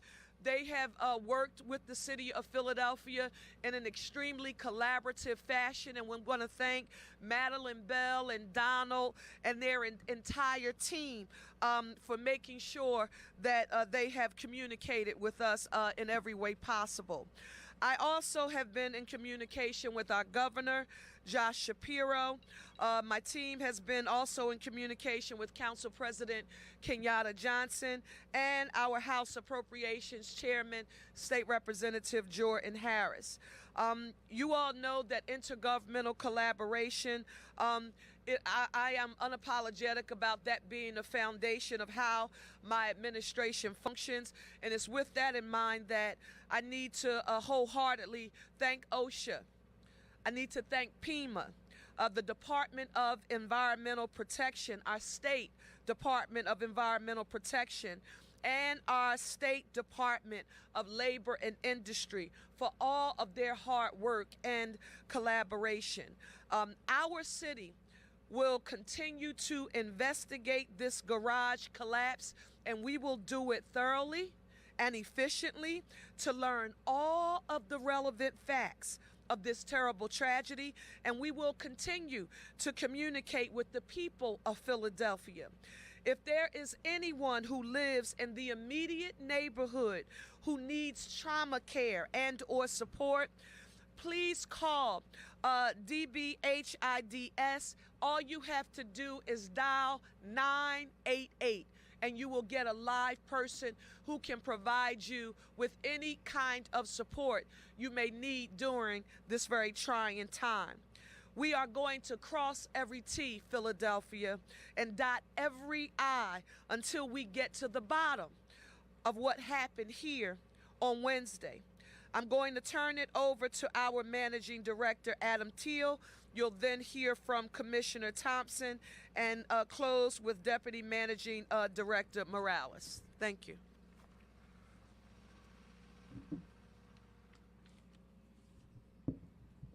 Adam Teal, I'm the Managing Director for the City of Philadelphia. I want to reinforce something Mayor Parker said. This tragic incident has been a team effort since even before the initial dispatch. From our first responding firefighters, EMS providers, police officers, inspectors, and our many other state, federal, and community partners who continue working 24/7 to bring this incident to a safe close without further injuries or loss of life. As you heard Mayor Parker say, that includes, but is not limited to, PEMA, OSHA, Department of Labor and Industry, all of our private sector partners. Every city agency is available, and many of them are working to help us move this incident forward. So here's where we are and what's next. Today, required safety measures were put in place to allow critical public safety work and detailed site assessments. FEMA certified search dogs performed their duties as planned and directed by the Philadelphia Fire Department, members of Pennsylvania Task Force 1, supported by search technologies including drones, robots from various partners, and of course, our highly skilled and experienced members doing their own visual observations from a safe distance. Site safety, detailed coordination, planning, setup, and preparation began. As you heard our mayor say, we have outreach teams right now canvassing the surrounding neighborhoods to offer surveys, to offer other assistance. 311, our 311 operators are standing by, their staff, if folks have questions in the surrounding neighborhood. And we are not going to stop. From now through first light, the site will be secured and continually monitored. You may not notice it over there. We have laser equipment and transits. That building is being monitored right now. It's still a very unstable structure. That building is being monitored continuously. That will continue through the night and until this incident is brought to a safe close. We will continue to remove hazards around the building and prepare to protect critical infrastructure and adjacent buildings until first light. Tomorrow morning, our team will remove any additional hazards. You can see they're putting a lot of protection in place for critical infrastructure. There are numerous arteries of critical infrastructure running underneath Gray's Ferry. All of that needs to be protected for the operation to advance. We have a very large crane that needs to be assembled by other cranes. You can see some of that equipment around here. That is a multiple-hour event under the best of conditions. We will continue to do air monitoring and structural stability monitoring.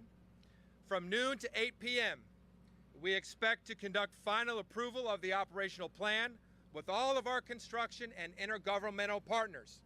As we've gone along in developing this, planning, not plans, continues to be a very dynamic incident. We have multiple partners here bringing their perspectives and points of views. I have to say our teams have done an amazing job, our commissioners and the leadership of our mayor. Our mayor has been engaged in this event since the first minute. Once that final approval is complete and everybody agrees, we will begin deconstruction using the crane while we continue to do monitoring, and we expect that this will remain a very complex and extremely dangerous incident. Fortunately, our Philadelphia Fire Department technical rescue specialists are among the best in the business. Our Pennsylvania Task Force 1 is one of only 28 FEMA-certified cooperative urban search and rescue teams in the nation, and Commissioner Thompson is going to talk about that. These folks literally have national experience doing exactly this type of work. And here's the most important thing.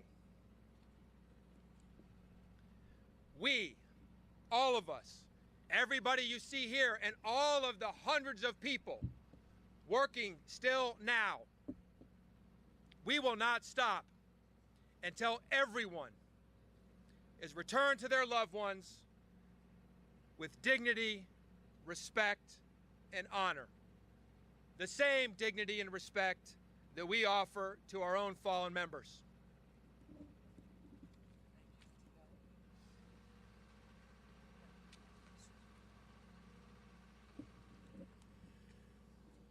I am Jeffrey Thompson, Fire Commissioner. Yesterday, when this tragic event occurred, members of Squad 47, which are a block away, responded immediately when they heard the sound of that structure collapsing. Without regard for their own safety, they entered that garage knowing that it was already compromised. And by doing that, they were able to pull to safety one person that was in the garage. We did all that we could to give that person the best chance that we could. Unfortunately, once they arrived at the hospital, they did not survive, but we did all that we could to give them the best chance that we could. We then notified other companies. We had other agencies and companies respond, and members on the ground realized how dangerous that structure was, and they immediately backed out, as they are trained to do. From that moment on, we had to devise a strategy that was safe so that we could search that building to ensure that anyone who was in there, we could get out safely. From the beginning, our goal was to conduct a search and rescue mission. And as we did that, we brought together people from multi-disciplines to form a unified command. We had engineers, we had firefighters, we had law enforcement, we had a multitude of people that made great decisions over the last 2 days to work on this incident. Our initial decision was that we would deconstruct the garage, get it to a point where we can send in our technical rescue specialist, where they could then search, and if there were any victims, that we could bring them to safety. As was stated earlier, the Philadelphia Fire Department is home to some of the best firefighters and technical rescue specialists in the country. Many of the firefighters that work at Engine 47 are members of PA Task Force 1. As was stated earlier, there are 28 task forces in the entire country.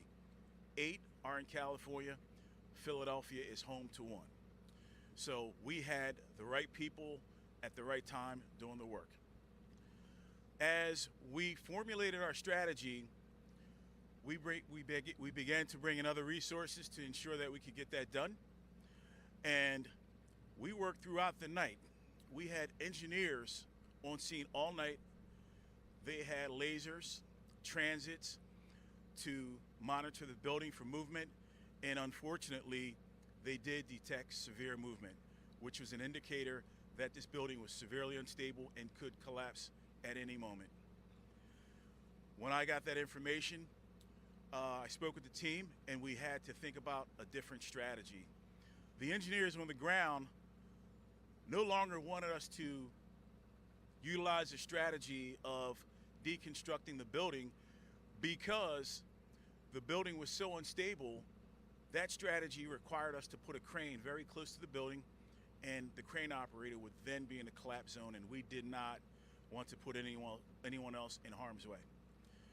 So, because we wanted to ensure that if there was anyone that was alive underneath those collapsed stairs, we wanted to do all that we could to ensure that we could operate safely and effectively. So we brought in additional engineers because we wanted a second opinion. So we had multiple engineers on location from multiple entities, and they all surveyed the building, and they came to the same conclusion that that building was too unstable to conduct the initial operation that we wanted to, which is to deconstruct. So with that in mind, the engineers offered a different strategy, and that was to use what they term a wrecking ball approach. Now, even with that, the way it sounds, it is not what it actually is. It would still be a controlled demolition. So, knowing that we were going to shift gears, we wanted to do everything we could to make sure that we gave people that may be trapped a chance. So we used our technology that we used earlier. We flew our drones again. We used our robots, the PPD's robots, the fire department robots, so we could get close to really get eyes on to see if there was any life that was in there. And finally, we were able to bring in 4 canines that are all federally certified. 2 of the canines are what we call live fine canines, and 2 were what we call human remain detection canines. And what we did is We took the live find canines and we ran them through the building first, independent of one another. Neither dog got a hit. That indicated to us that they did not find a live person in that rubble. We next ran the human detection canine, the human remains detection canines through the building, both independent of one another, and they both hit independently. So we were confident that what we were dealing with was no longer a rescue, but a recovery. So we shifted strategy at that point, and we all agreed as a unified command that we would take down the building with the ladder strategy that the engineers came up with. We did a lot of work in preparation for that. We had to prepare the site, as the managing director said, protecting critical infrastructure. We had to bring in the equipment. The crane arrived on location a couple of hours ago. It's going to take some time for that to be put together and put into service. So tomorrow, the objective is that we will begin the process of bringing down that damaged parking garage. We will bring it down to a level that will then allow our technical rescue specialists to safely enter and go through those collapsed stairs. And we will, in an extremely dignified manner, remove any remains that we may find. We appreciate the support that we have been given the entire time, and I can't say enough about the team that came together to accomplish this. We could not do this alone. So it is our hope, it is our goal to safely bring this tragic, unfortunate incident to a conclusion tomorrow. Thank you. We're now going to hear from First Deputy Stanford, who will talk to us about the public safety element in this area. Good evening. As we discussed last night, this area will continue to be secured by the Philadelphia Police Department. We'll continue to work with our partners in making sure that the area is cordoned off and remains safe for the public, as well as remains safe for those that are doing the work. With that being said, again, the message remains the same as it was last night. Please continue to stay away from this area. Everything will be blocked off from 29th Street to 33rd Street, all the way along Grays Ferry Avenue. The shopping plaza here will continue to be closed. Our personnel from the police department have been working with building management, property management, and the various stores that are here, informing them that they cannot continue to open tomorrow as well, and that process will continue to go for a few days until this area is deemed safe enough to allow the public to begin to return. But that's a process that we will continue to work with the store and the management here, and ensuring that we do that as quickly as possible. But again, with keeping in mind that safety is the #1 priority for everyone. But again, the message remains the same. Please, again, stay away from the area. Allow the members of the fire department and construction teams that will be here to do the work that they need to do without any type of interruption or disruption from people trying to get into the area. Thank you. Thank you so very much. Let me close by stating that Philadelphia, right now, there is nothing more important to us than your public health and safety. So public health and safety is the #1 priority here today. I also want you to know that right now we are laser focused on safely seeing the demolition of that structure occur while working extremely hard to ensure dignity in the recovery of any of the human souls that we are able to return to their families with dignity and a whole lot of prayer. So that is our laser focus. I know we have received a number of requests for a public meeting, a community meeting. Philadelphia, let me assure you of this as your mayor. We are going to cross every T and dot every I and find out what happened here that allowed this tragedy to occur. The investigation, it has already started and it is ongoing. And when we have findings that we are able to communicate to you, rest assured that my administration will be front and center, providing an explanation to the people of Philadelphia about what happened here with this construction. In the meantime, again, we're laser focused on public health and safety, and safely demolishing this building and recovering the human souls. That's our #1 priority. We will now take a few questions. Yes, sir.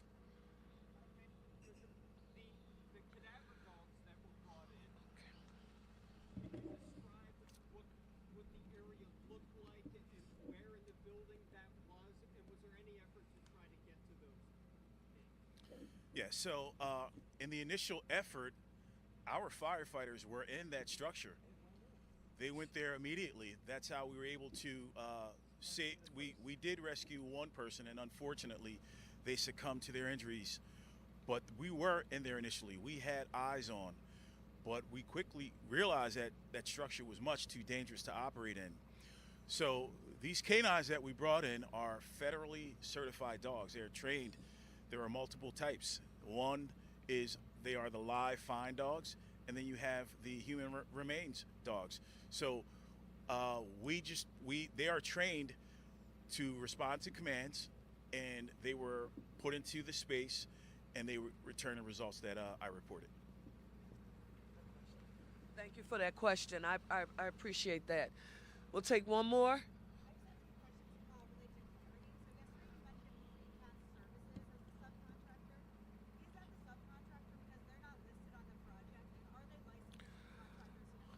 So yesterday you heard me mention the GC along with the contractor, and the two that I have affirmed are what we have a record of, and anything outside of that, it will be recovered, and we will be very transparent. I want to make it plain here because I don't want anyone to have any confusion about what I mean. We're going to get to the damn bottom of what happened here on today. And the investigation is going to require that we cross every T and dot every I, and we will empower the tool of transparency while we are doing it. But let me tell you what we won't do. What we will do is give you the facts. I cannot confirm, I cannot affirm anything that you read that is posted on social media. I cannot be responsible about what is attributed to someone anonymously. The only facts that you will ever hear me as mayor of this city report to you about our findings and investigation regarding this project will be what I receive from the subject matter experts who are here today and those who are working in partnership with the city of Philadelphia. So I won't have any more comments about that because this investigation is ongoing.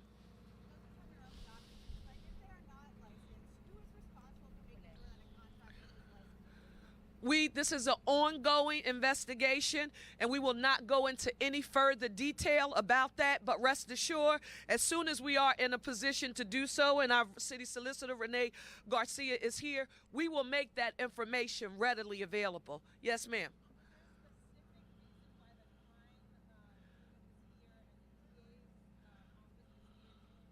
I'm going to let our city solicitor take that, but Philadelphia, I think what you just asked was a very good question. You said, why was the crime unit and the district attorney's office on site here?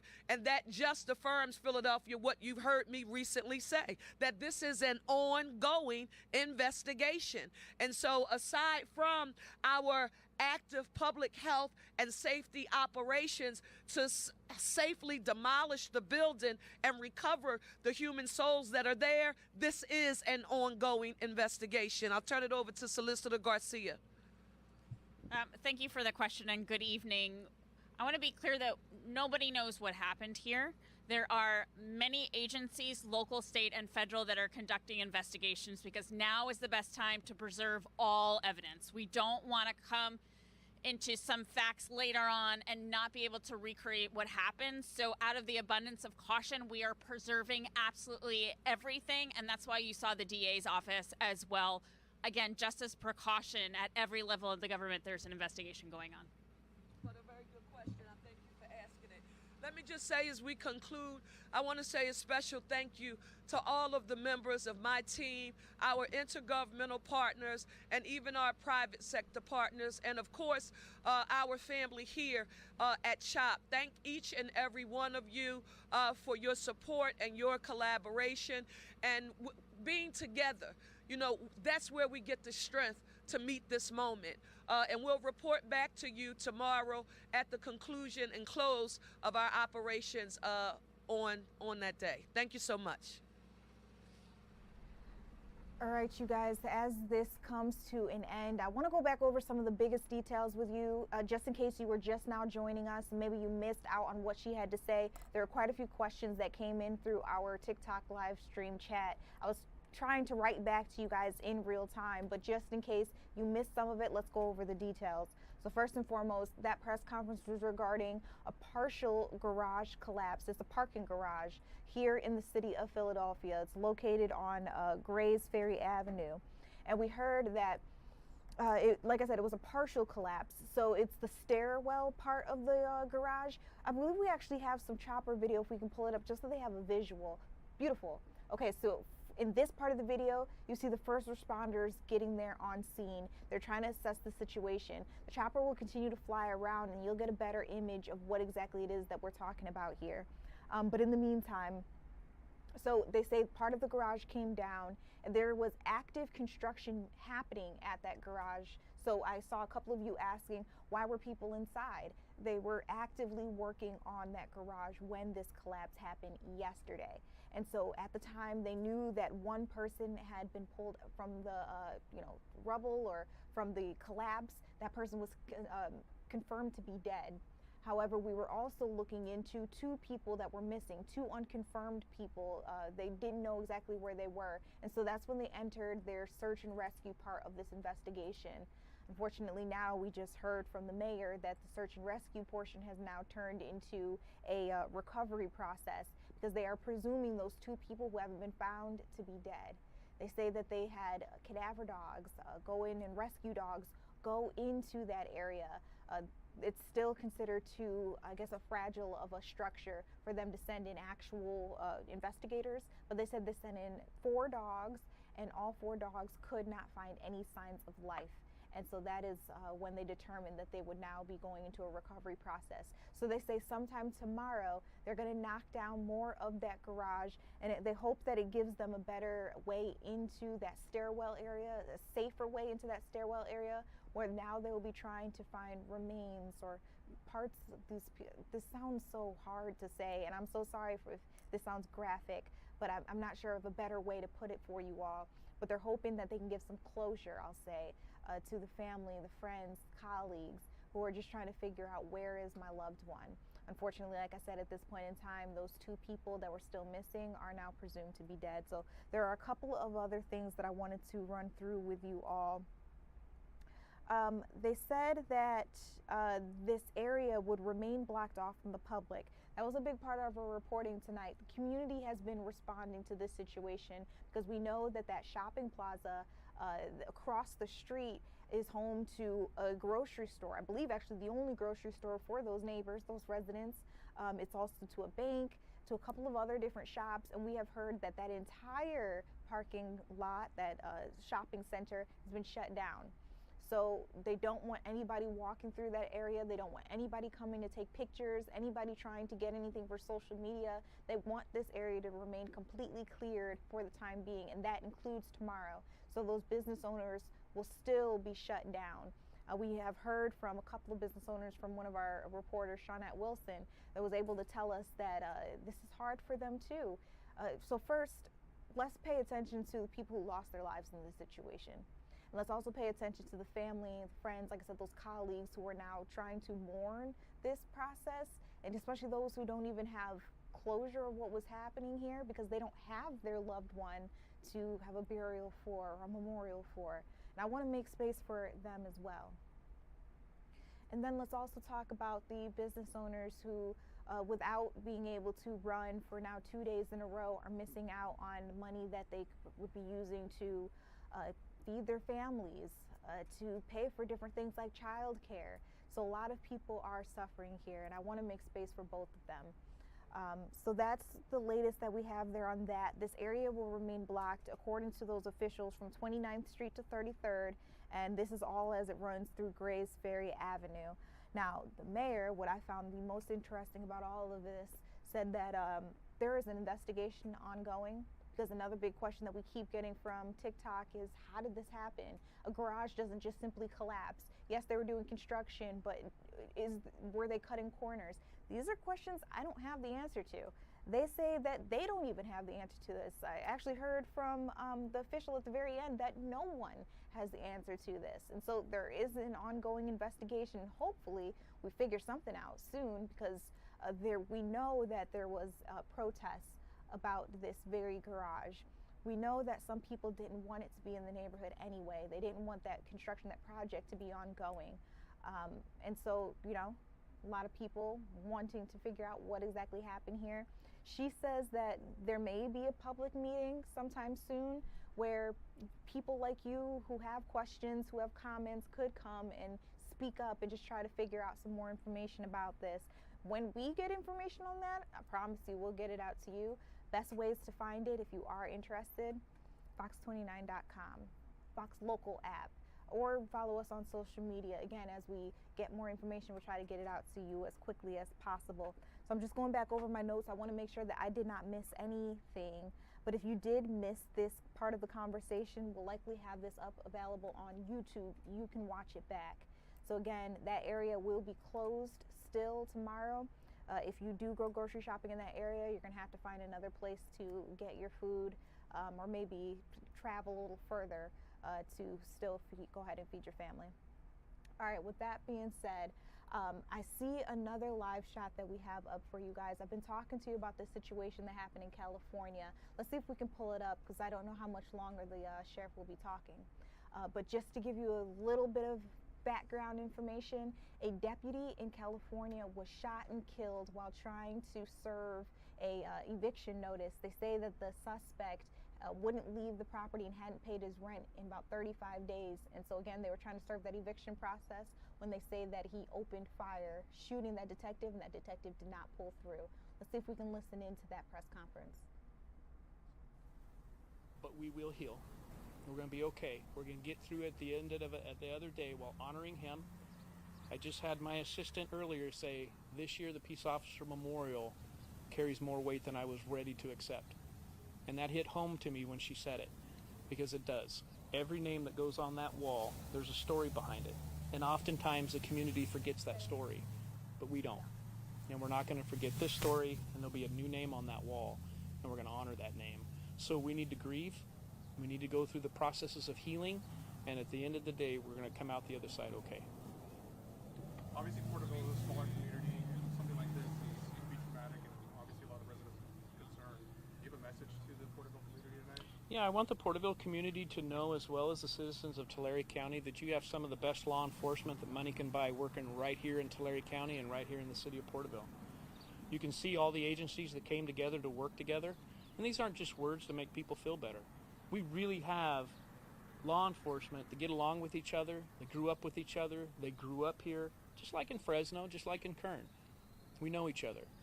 And so what I tell the people of Porterville is that you've got great men and women working in law enforcement, working to do the right thing, and we're going to be okay, and you're safe. And this subject is no longer a threat to you or your family, and if we have to do it again tomorrow, we have men and women prepared to do that job. Have the different agencies operating the Bearcats ever trained together?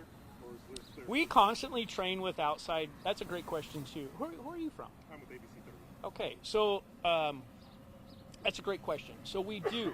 We constantly train with different agencies, different tactical officers. Like we'll go to Fresno and train with them, or they'll come here. We'll go to Kern County and they'll come here, and we interact and go back and forth. And you know why we do that?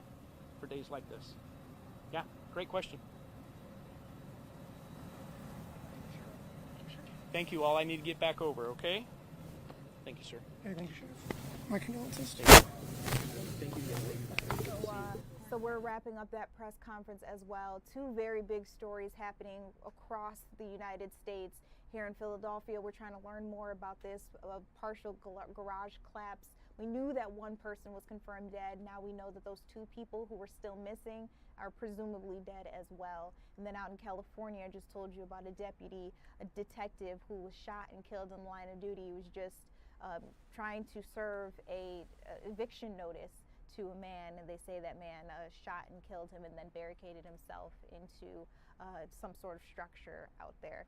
And at last notice, I heard that that person was still holed up somewhere, but listening to that press conference, I heard the sheriff say that he was no longer a threat. So I'm going to keep doing a little more digging for you guys. Once I have the answer on exactly what took place there and whether or not that suspect is still out and about or still holed up somewhere, I'll let you know. But we are going to take a quick step back. And in addition to getting you that information, I also want to make sure that I get you your forecast here for Philadelphia. We'll be checking in with Kathy Orr in just a couple minutes.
Welcome back to Philadelphia Live, you guys. There's a lot happening all across the country. We'll get to our meteorologist, Kathy Orr, in just a second, but I just saw a comment. I'm going to tread lightly on how I respond to this, but someone asked, did you talk about Trump's last post? And so I headed to Truth Social and took a look. I cannot pull this up on the screen for you guys. There is a very, very graphic video attached to this post, so I'm just going to give you the gist of it. An immigrant, according to Homeland Security, an illegal immigrant violently killed a woman by repeatedly striking her, like I said, over and over again with a hammer.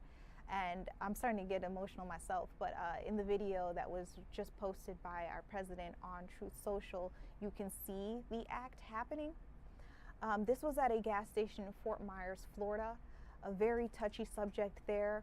I'm still trying to figure out more information about this. It's very much so new to me, and I want to make sure that I have all the details and all the facts right before I present it to you all.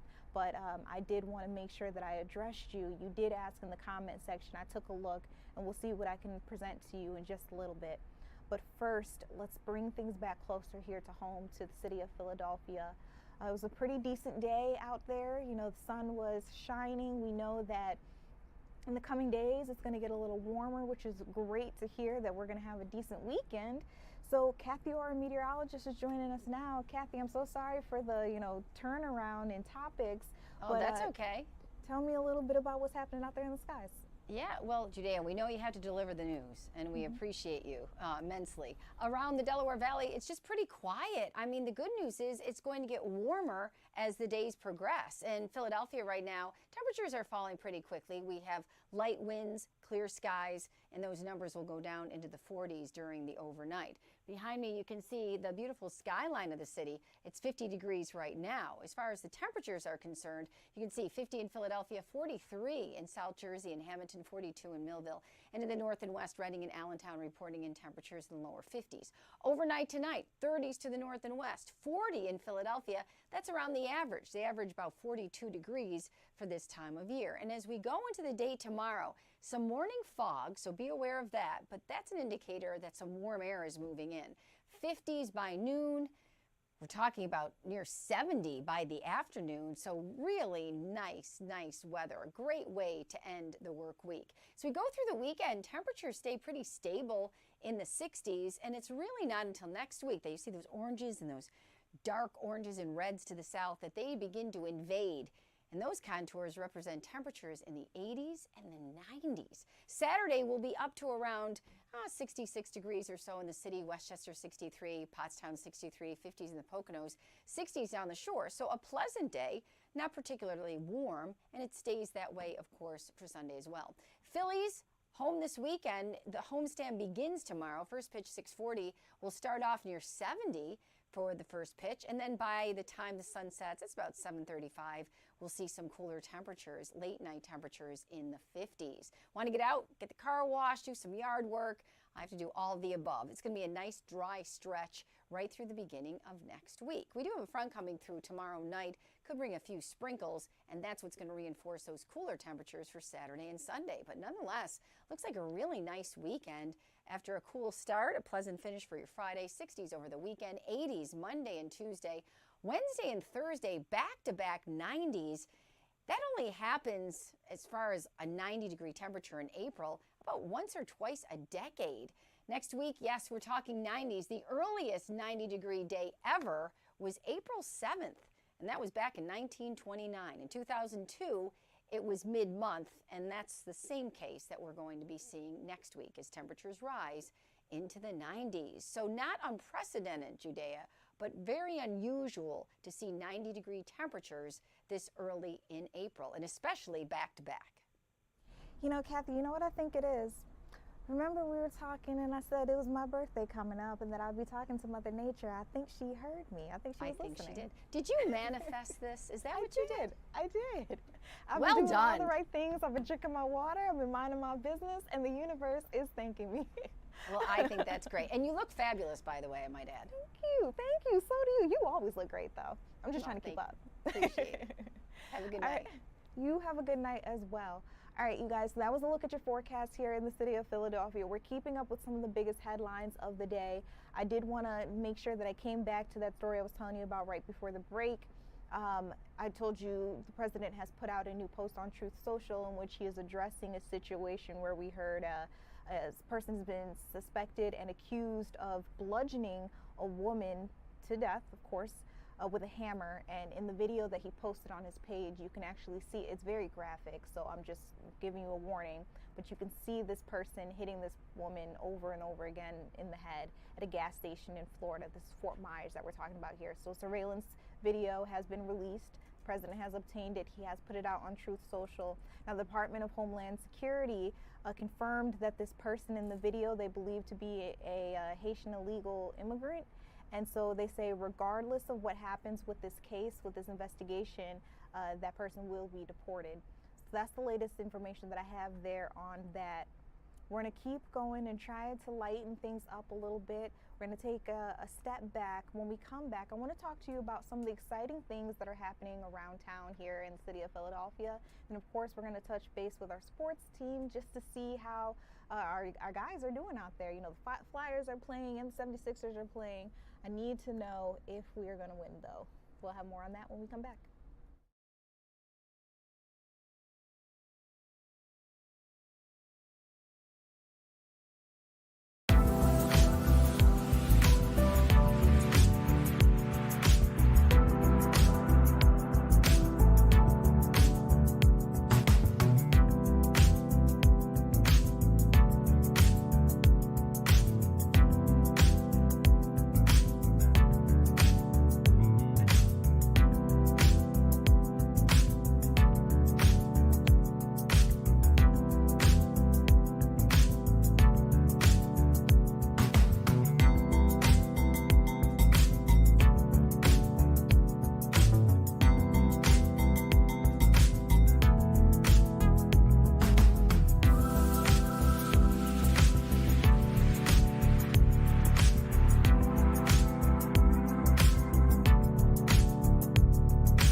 Hey guys, welcome back to Philadelphia Live. I'm Judea Murray. I know a lot of you guys came to see Artemis 2, the mission making its way back to Earth. Unfortunately, the live cameras that we have on that are down.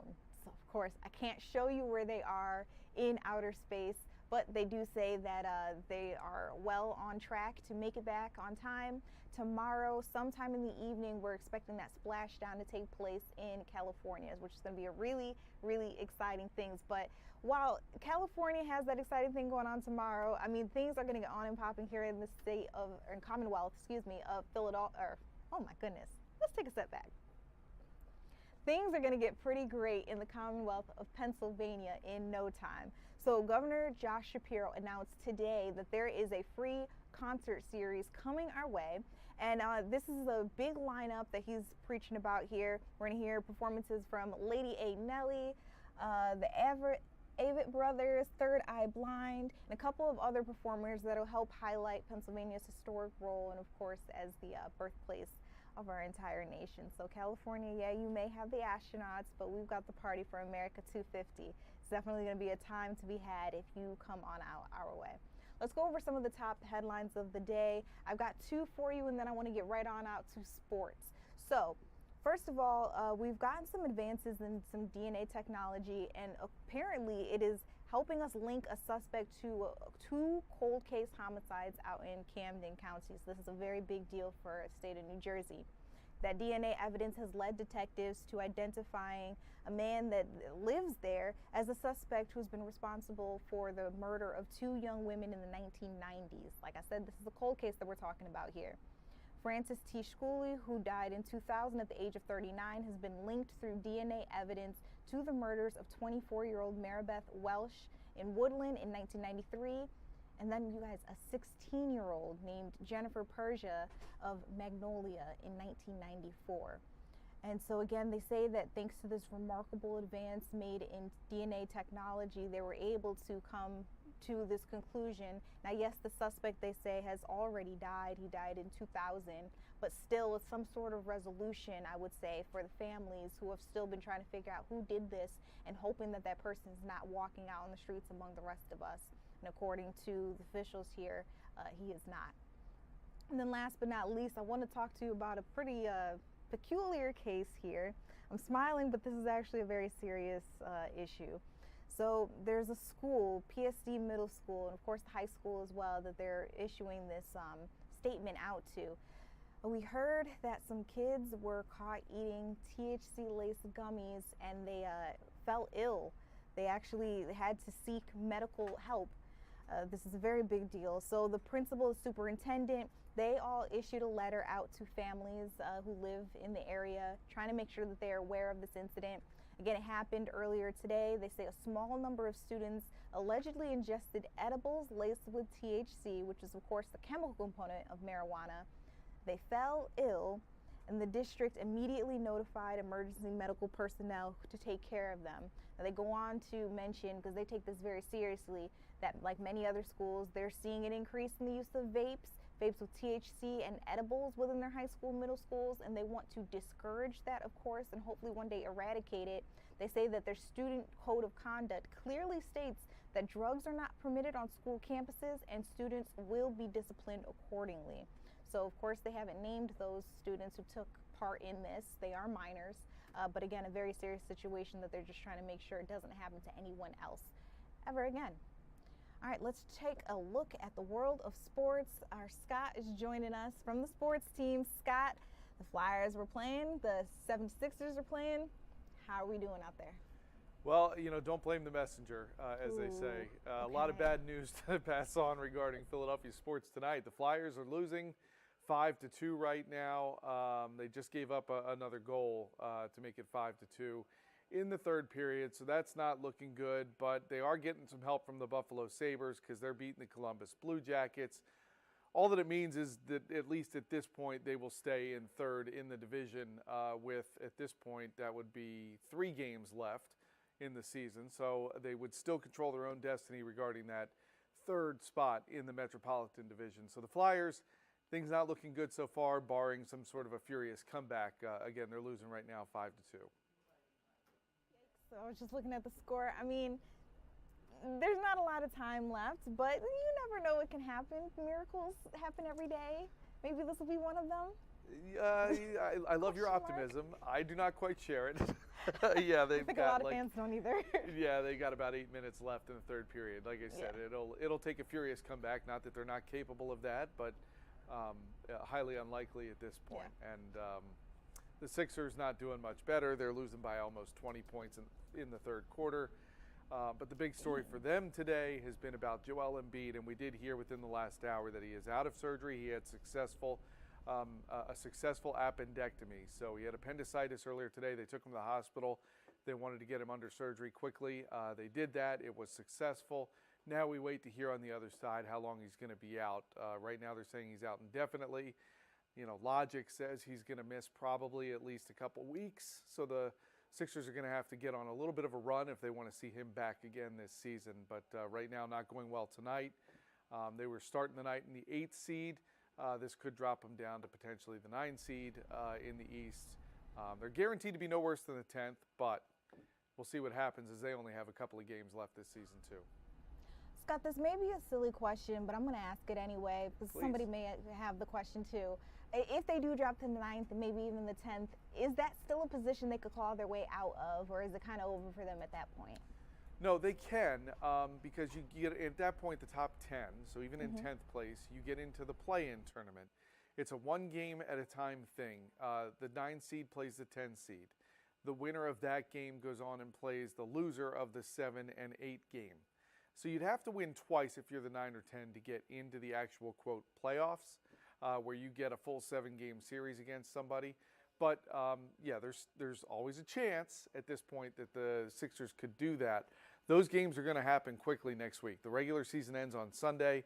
The first play-in tournament game, depending on what seed they're in, could be Tuesday night. So this is all going to happen kind of quickly as they try to, get past this one tonight.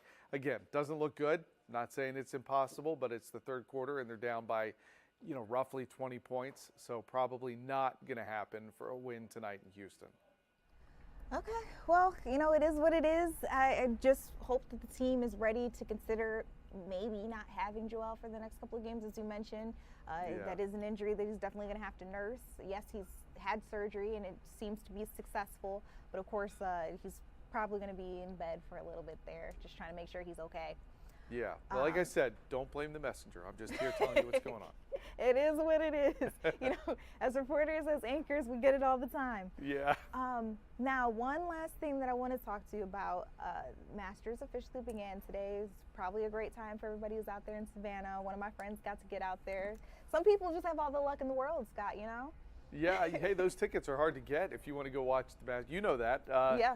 Yeah, that's a tough ticket to get, but what a beautiful course, beautiful tournament, awesome event. I have not had the opportunity to go there in person, but I'm sure it is a lot of fun. Yeah, absolutely, and I can only imagine just how much moving and shaking you get to do when you're out there too, because as you mentioned, tickets are kind of exclusive, very hard to get. So if you are lucky enough, I hope you use it wisely. Thank you for walking us through some of our headlines for today. I want to ask you one more question. I'm not always going to know everything that's happening, but you have your eyes on a lot. Is there anything that I've missed for tonight? I'll just follow up the Masters by saying that the next, because the Masters is a major tournament, there's only 4 of them every year. The next one is right here in our backyard. It's over at Aronimink Golf Club, on the outskirts of the city. It's going to be, all the best golfers that are there. It's a major tournament. You're going to get all of the best ones in the world here trying to win that. They had us out today to just kind of show us the progress. They're building the grandstands now, so that's getting closer.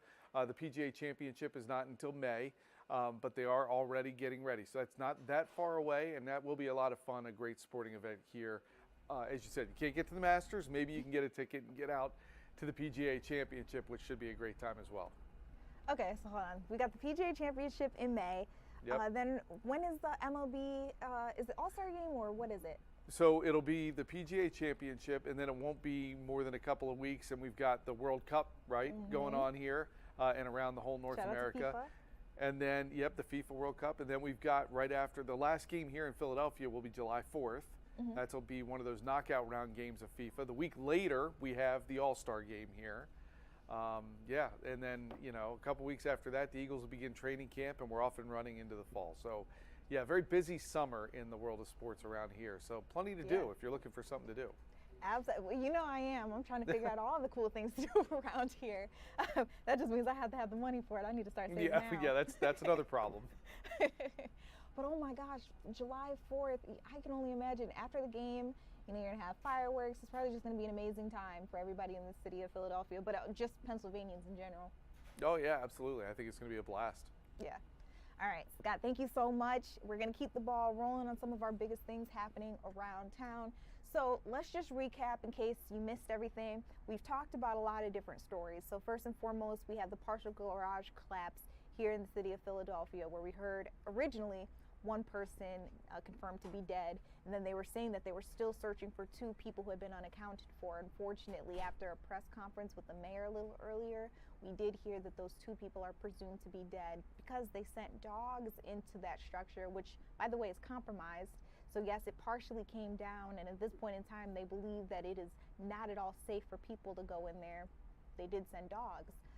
They were supposed to be looking for any signs of life. They could not find any. So at this point in time, they're moving their investigation from a search and rescue to a recovery. We're also looking over in California, where we heard a detective was shot and killed in the line of duty. He was trying to serve a eviction notice to a man by the name of David Morales, and they say that David would not leave. They say that he had been there and hadn't paid his rent, I think, in about 35 days. And they also accuse him of laying in ambush and wait for officers to come. So when those detectives did arrive to the scene, they say that he opened fire. He shot one of them. That person did not make it. They had a processional earlier today for that officer. We got to see family, friends, the community come out and show their support. And then we also got to hear a little bit from the sheriff, who's doing some more digging into the situation. He did say in his press conference that the community doesn't have to worry about the suspect anymore, and I don't know exactly what that means. I try to find an answer on whether or not that person, who, by the way, after that shooting, they say barricaded himself inside some sort of structure, but I haven't found just yet whether or not, I'll put it this way, I haven't heard just yet what happened to him. And then a couple of other things that we're keeping our eyes on, as Scott mentioned, the Flyers, the Sixers, they're still playing, and we're hoping for a better turnout, but it doesn't look too good for them. We're going to take a quick step back. When we come back, I have some more content coming up for you, so don't go anywhere.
Welcome back to Philadelphia Live, you guys. Pennsylvania is most definitely the place to be this summer. We got a lot of stuff coming up like the NFL Draft, PGA Championship, FIFA World Cup, America 250, and MLB All-Star Game. And according to the governor, there's also apparently a free concert series coming up. Let's hear what's going to happen when that comes around.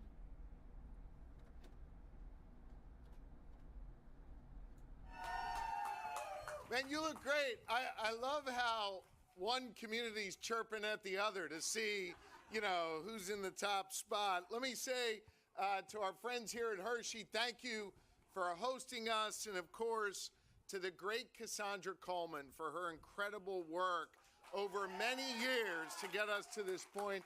Cassandra, we love partnering with you. We love working with you, and Pennsylvanians are going to benefit thanks to your hard work. And I must say a special thanks to Pat Burns, our chairman, a guy who has been working at this for over 5 years, someone who cares deeply about our Commonwealth and our country. He is a great patriot, so much so, Pat, you got to open up that jacket, man. Look at that jacket. And actually, by the way, I'm not authorized to do this. We'll see if this works. Anyone who guesses all of the concerts correctly gets Pat's jacket. Is that all right? All right. So look, I want to thank them for their great work, and of course, all of our lawmakers who are here. I am grateful to them, our community leaders, our mayors, and others. I think Pennsylvania, as you've heard me say over and over again, we are going to be at the center of the universe over the course of these next many months. All of the big events are coming here, starting in just a couple weeks with the NFL Draft in Pittsburgh. We're going to have MLB All-Star in Philly. We're going to have the PGA Championship out in Delco. We're going to have the World Cup, of course, in Philly. A whole bunch of events. And by the way, we're not done. We got a few more events that we're going to be announcing here in the coming weeks. Big things are happening, and of course, they should happen right here in Pennsylvania, because this is the birthplace of American democracy. This is where it all began. I want you to know, I got in a little bit of a fight with the governor of Massachusetts the other day. She claimed that Massachusetts is where it all started and that we just filed the paperwork. And I did not like that. So I came back at her, and of course, I think we're backing it up with these big events, with all of these great things we're doing. We are proving that this is the center of the universe, and this is where it all began. In many ways, our journey together began even before 1776. Began back in 1682 when William Penn arrived on the shores of what is now Chester, Pennsylvania, to establish a place that would be warm and welcoming for all people, people of all different faiths and all different walks of life. It's in that spirit that we then set an example to the nations, as Penn wanted us to do. And then, of course, in 1776, we declared our independence right here in Pennsylvania, showing that our diversity is our strength, showing that we can come together in common purpose. And we need more of that, coming together in common purpose. I believe that these sporting events, the music that we're about to announce, it gives people an opportunity to come together in fellowship, to have a whole lot of fun, and to be able to erase those differences and find our common humanity, find that common spirit. We need more of that in this Commonwealth and in this country, and I think we are an example to the nations, as Penn would have wanted. An example to the nations that's also going to fill up our hotels and our bars and our restaurants and show us all the great things we have to offer, including all of our 125 free state parks we want you to go visit. And we're privileged to be joined by Secretary Cindy Fundun of DCNR, who is here. Get out and enjoy our parks while you're enjoying our restaurants and our bars and so much more. Look, I want to also let you know that we've worked hard, Cassandra, Pat, my administration, lawmakers, and others, and we are prepared. And I want to take a moment on that. I was grateful to Cassandra singling out Colonel Bivens, the outstanding leader of the Pennsylvania State Police. There are women and men in uniform every day who work hard to keep us safe. Some of them are standing right over there. We're going to enjoy all of these events, and we're going to be safe and secure thanks to their willingness to go to work every day. And I'm grateful to the Pennsylvania State Police, our municipal law enforcement partners, and all of our first responders. My hope is that when you see them at these events, you shake their hands, and their services are then unneeded the rest of the time, because we're going to have a safe and wonderful concert series and a safe and wonderful group of events thanks to all that they do. So look, today I'm proud to be here to announce the first ever Commonwealth Concert Series. And with the support of our administration, America 250 PA, we are going to host, as Cassandra said, 5 awesome concerts that are free and open to the public all across Pennsylvania. And I want to stress the all across Pennsylvania part, because while that paperwork, as the governor of Massachusetts said, was signed in Philly, we know that all across Pennsylvania, we own this celebration. Every single corner of this Commonwealth and each of our 67 counties. And so it's important for us to be able to bring alive all that there is to offer in every community across Pennsylvania, to celebrate our history and to make sure we look toward our future.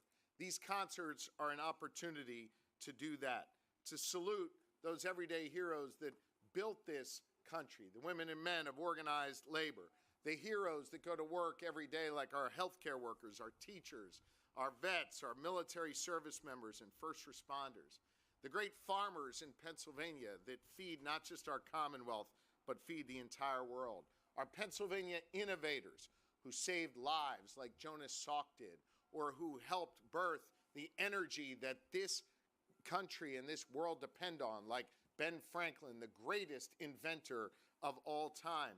Those innovators were there in the past, and they're there today as we chart our course for the future. And we want everyone across Pennsylvania to celebrate that rich history and get excited about our future. And that's why we insisted upon these concerts being spread out all across Pennsylvania. Again, they're free and easy to attend. Just go to america250pa.org and sign up to get your free ticket. And again, if in the next few minutes you can predict what the concerts are, you will get Pat's snazzy blazer back there. So look, this summer we're going to have a whole lot of fun in Pennsylvania, and I want every Pennsylvanian to enjoy it. And while you're enjoying it, I want you to remember why we started all of this: to build a nation that would be rooted in freedom and opportunity, that would be rooted in togetherness, and that would understand our shared humanity. That's what this celebration is all about, and I couldn't be more pumped up to celebrate it here with all of you. So look, 2 of those important figures from our history, they're actually here with us today. I don't know if you know this. The aforementioned greatest inventor of our time, Ben Franklin, is with us. By the way, one of my predecessors as governor of Pennsylvania, along with Betsy Ross, who stitched that flag that we look at, whether inside Pat's blazer or up on a flagpole, that just conjures up a wonderful spirit inside of us and reminds us what it's all about. So ladies and gentlemen, it is my pleasure to invite up onto the stage Betsy Ross and Ben Franklin. Go get him, Betsy. First, I think Dr. Franklin has something. Come on over here. Yes. Top secret. What do you got here? I just took off the handcuffs. Okay. Took it out of the bag, and they tell me it's really important. Really important. And this is, no one knows what. No one knows? No, maybe Pat does. Pat might know. That's it's in his blazer. All right, last chance to guess, folks. What do you think? Should I open this? Get your pom-poms and stuff ready, folks. Oh! All right. Mr. Franklin, this looks very important. I don't know any of those people, but. Am I to read this? Is Haydn on there? No. Oh, all right. No. Am I to read this? Yes. All right, here we go. Here, come on over here, Ben. Betsy, get in here. All right, we'll come over here All right. also. Here we go. The moment we've all been waiting for. We are so proud to announce the 5 tour stops of the America 250 PA Commonwealth Concert Series. We kick off on May 23rd in State College. Let's hear it for State College. at the Bryce Jordan Center featuring Cole Swindell and Gabby Barrett. That's a good one, Ben. Yeah. Betsy, you and I'll dance at Cole Swindell. What do you think? All right. Then, on June 6th, we move to Erie, Pennsylvania. Let's hear for Erie. And we're going to the Erie Insurance Arena featuring The Fray. Oh, yes. All right. That's a good one. All right. On June 13th, right here in Hershey, Pennsylvania, at Hershey Stadium. Give it up for Hershey. Oh, this is a good, Ben. This is a good one. Good. All right. We're going to feature the Abbott Brothers. Yes. Good one. There we go. Look at that. Cindy Fundun's even moving to the Abbott Brothers. I love it. Then on June 20th, fun fact, my birthday, by the way. We're heading up to NEPA, Drew. You ready, buddy? We're going to be, look at that, Mayor Brown's up. Mayor, you ready? All right, we're going to be in Wilkes-Barre, Kirby Park. Oh, this is a good, Mayor, you're going to be happy with this one. Featuring Lady A and N. Oh, man. That's a good one. Betsy, that guy right there, Eddie Day, he can sing. You want to go and join him for that concert. He's good. Yes. He's really good. All right, so that'll be how we celebrate my birthday. Then on June 27th in Pittsburgh, Pennsylvania, at the newly refurbished, refashioned, redone Point State Park. Oh, yes. Whoa, everybody okay? We are all fine. You okay? Everyone is fine. This is such an exciting announcement that the world is falling apart over it. Yes. Quite all right, Dr. Franklin? I think so. Yes. Okay. We are all good. We're holding on. Right. I feel like Sandra Day O'Connor. There you go. You sure you're okay? Yes. Okay. We're sturdy at our age. We are sturdy at our age. Yes. 250 years does that. All right, we're good. Let's get back to this now. Here we go. Okay. A little excitement. Finally, on June 27th in Pittsburgh, Pennsylvania, at the refurbished Point State Park, where, by the way, I don't know if you saw this the other day. We redid the fountain there. Austin Davis, the great Lieutenant Governor of Pennsylvania, y'all should give him a little grief for this. He turned that fountain on so high, he soaked himself and every other guest who was there that day. But you got to get out there. You'll see it's going to look great for the draft in a few days, but give Austin a little bit of a hard time. June 27th, Pittsburgh, Pennsylvania, Point State Park, featuring Third Eye Blind and Nelly. Yes. That's going to be a good one. What? So, as they said, this is a 5-city concert series. A lot of great artists that they put on out there. So excited that they literally brought the house down. A lot of stuff happening for Pennsylvanians if you were interested in getting on out there for something fun to do. But brought Jake Leonard up to the desk with me because I want to know what you think. It's our segment where we ask you a question for the night. And Jake, we wanted to know about people's first dates or just bad dates in general, weird dates, crazy dates. So I asked the question, what's the craziest thing that's ever happened to you on a date? Do you mind if I read one for you real quick? Please do. Please do. Okay. Literally just got this one into my DMs. They say, went on a date with a woman, complained after our food was brought to the table about how her feet were hurting from the heels she had on, right? Okay. She reached into her purse and started clipping her toenails at the table in the middle of the restaurant. No way. He said, my response was just, I can't say it because this is cursing in it, but just like unbelievable. I'll put it like that. Okay. Right. That definitely takes the cake. I've heard a lot of crazy stuff, but clipping your toenails in a restaurant? I don't know what to say. Like, disgusting. I don't think there's a single other person on this planet who's ever seen me clip my toenails. Maybe my mom. Yeah. But that's about it. Let alone a bunch of strangers in a restaurant, someone I'm on a date with. I mean, Wait, so you obviously aren't giving the second date after they bring out the toenail clippers. Crazy stuff, you guys. Wait, that's not the only crazy one that I got though. I had another one. Someone told me that she was set up on a blind date. Okay. The person setting up that date failed to mention that her date was a little person. Okay. Now, you can't discriminate, but Right. just these are some Right. things that you should probably tell Right. someone. Yeah, about a date before they meet them. Yeah. And then I've got, I think, one more to share with you if we got some time. Where did it go? Okay, I'm gonna try and make this one fast. Okay. This lady says she was dating a man for 2 years. He went out of town to Brazil, so Okay. actually out of the country. Okay. And on that flight, he tells her he fell in love with someone. So he left her and moved states so that he could be with this woman Okay. on this flight in Brazil. But it didn't work out with her either. And so then he moved again to meet another woman who he just knew he fell in love this time. But Right. she says he brought her, like the girl, back to her house, the original girl, Right. to ask for permission to marry her. Right. Wow. Okay. Third time's a charm, I guess. I guess. But like, why are you bringing you're no longer in my life. Yeah. Leave me alone. I don't know. I'm so sorry for the crazy bad dates y'all have been on. Yeah. Does it make you feel a little better about your dating life? It Makes me feel does. better about It mine. does.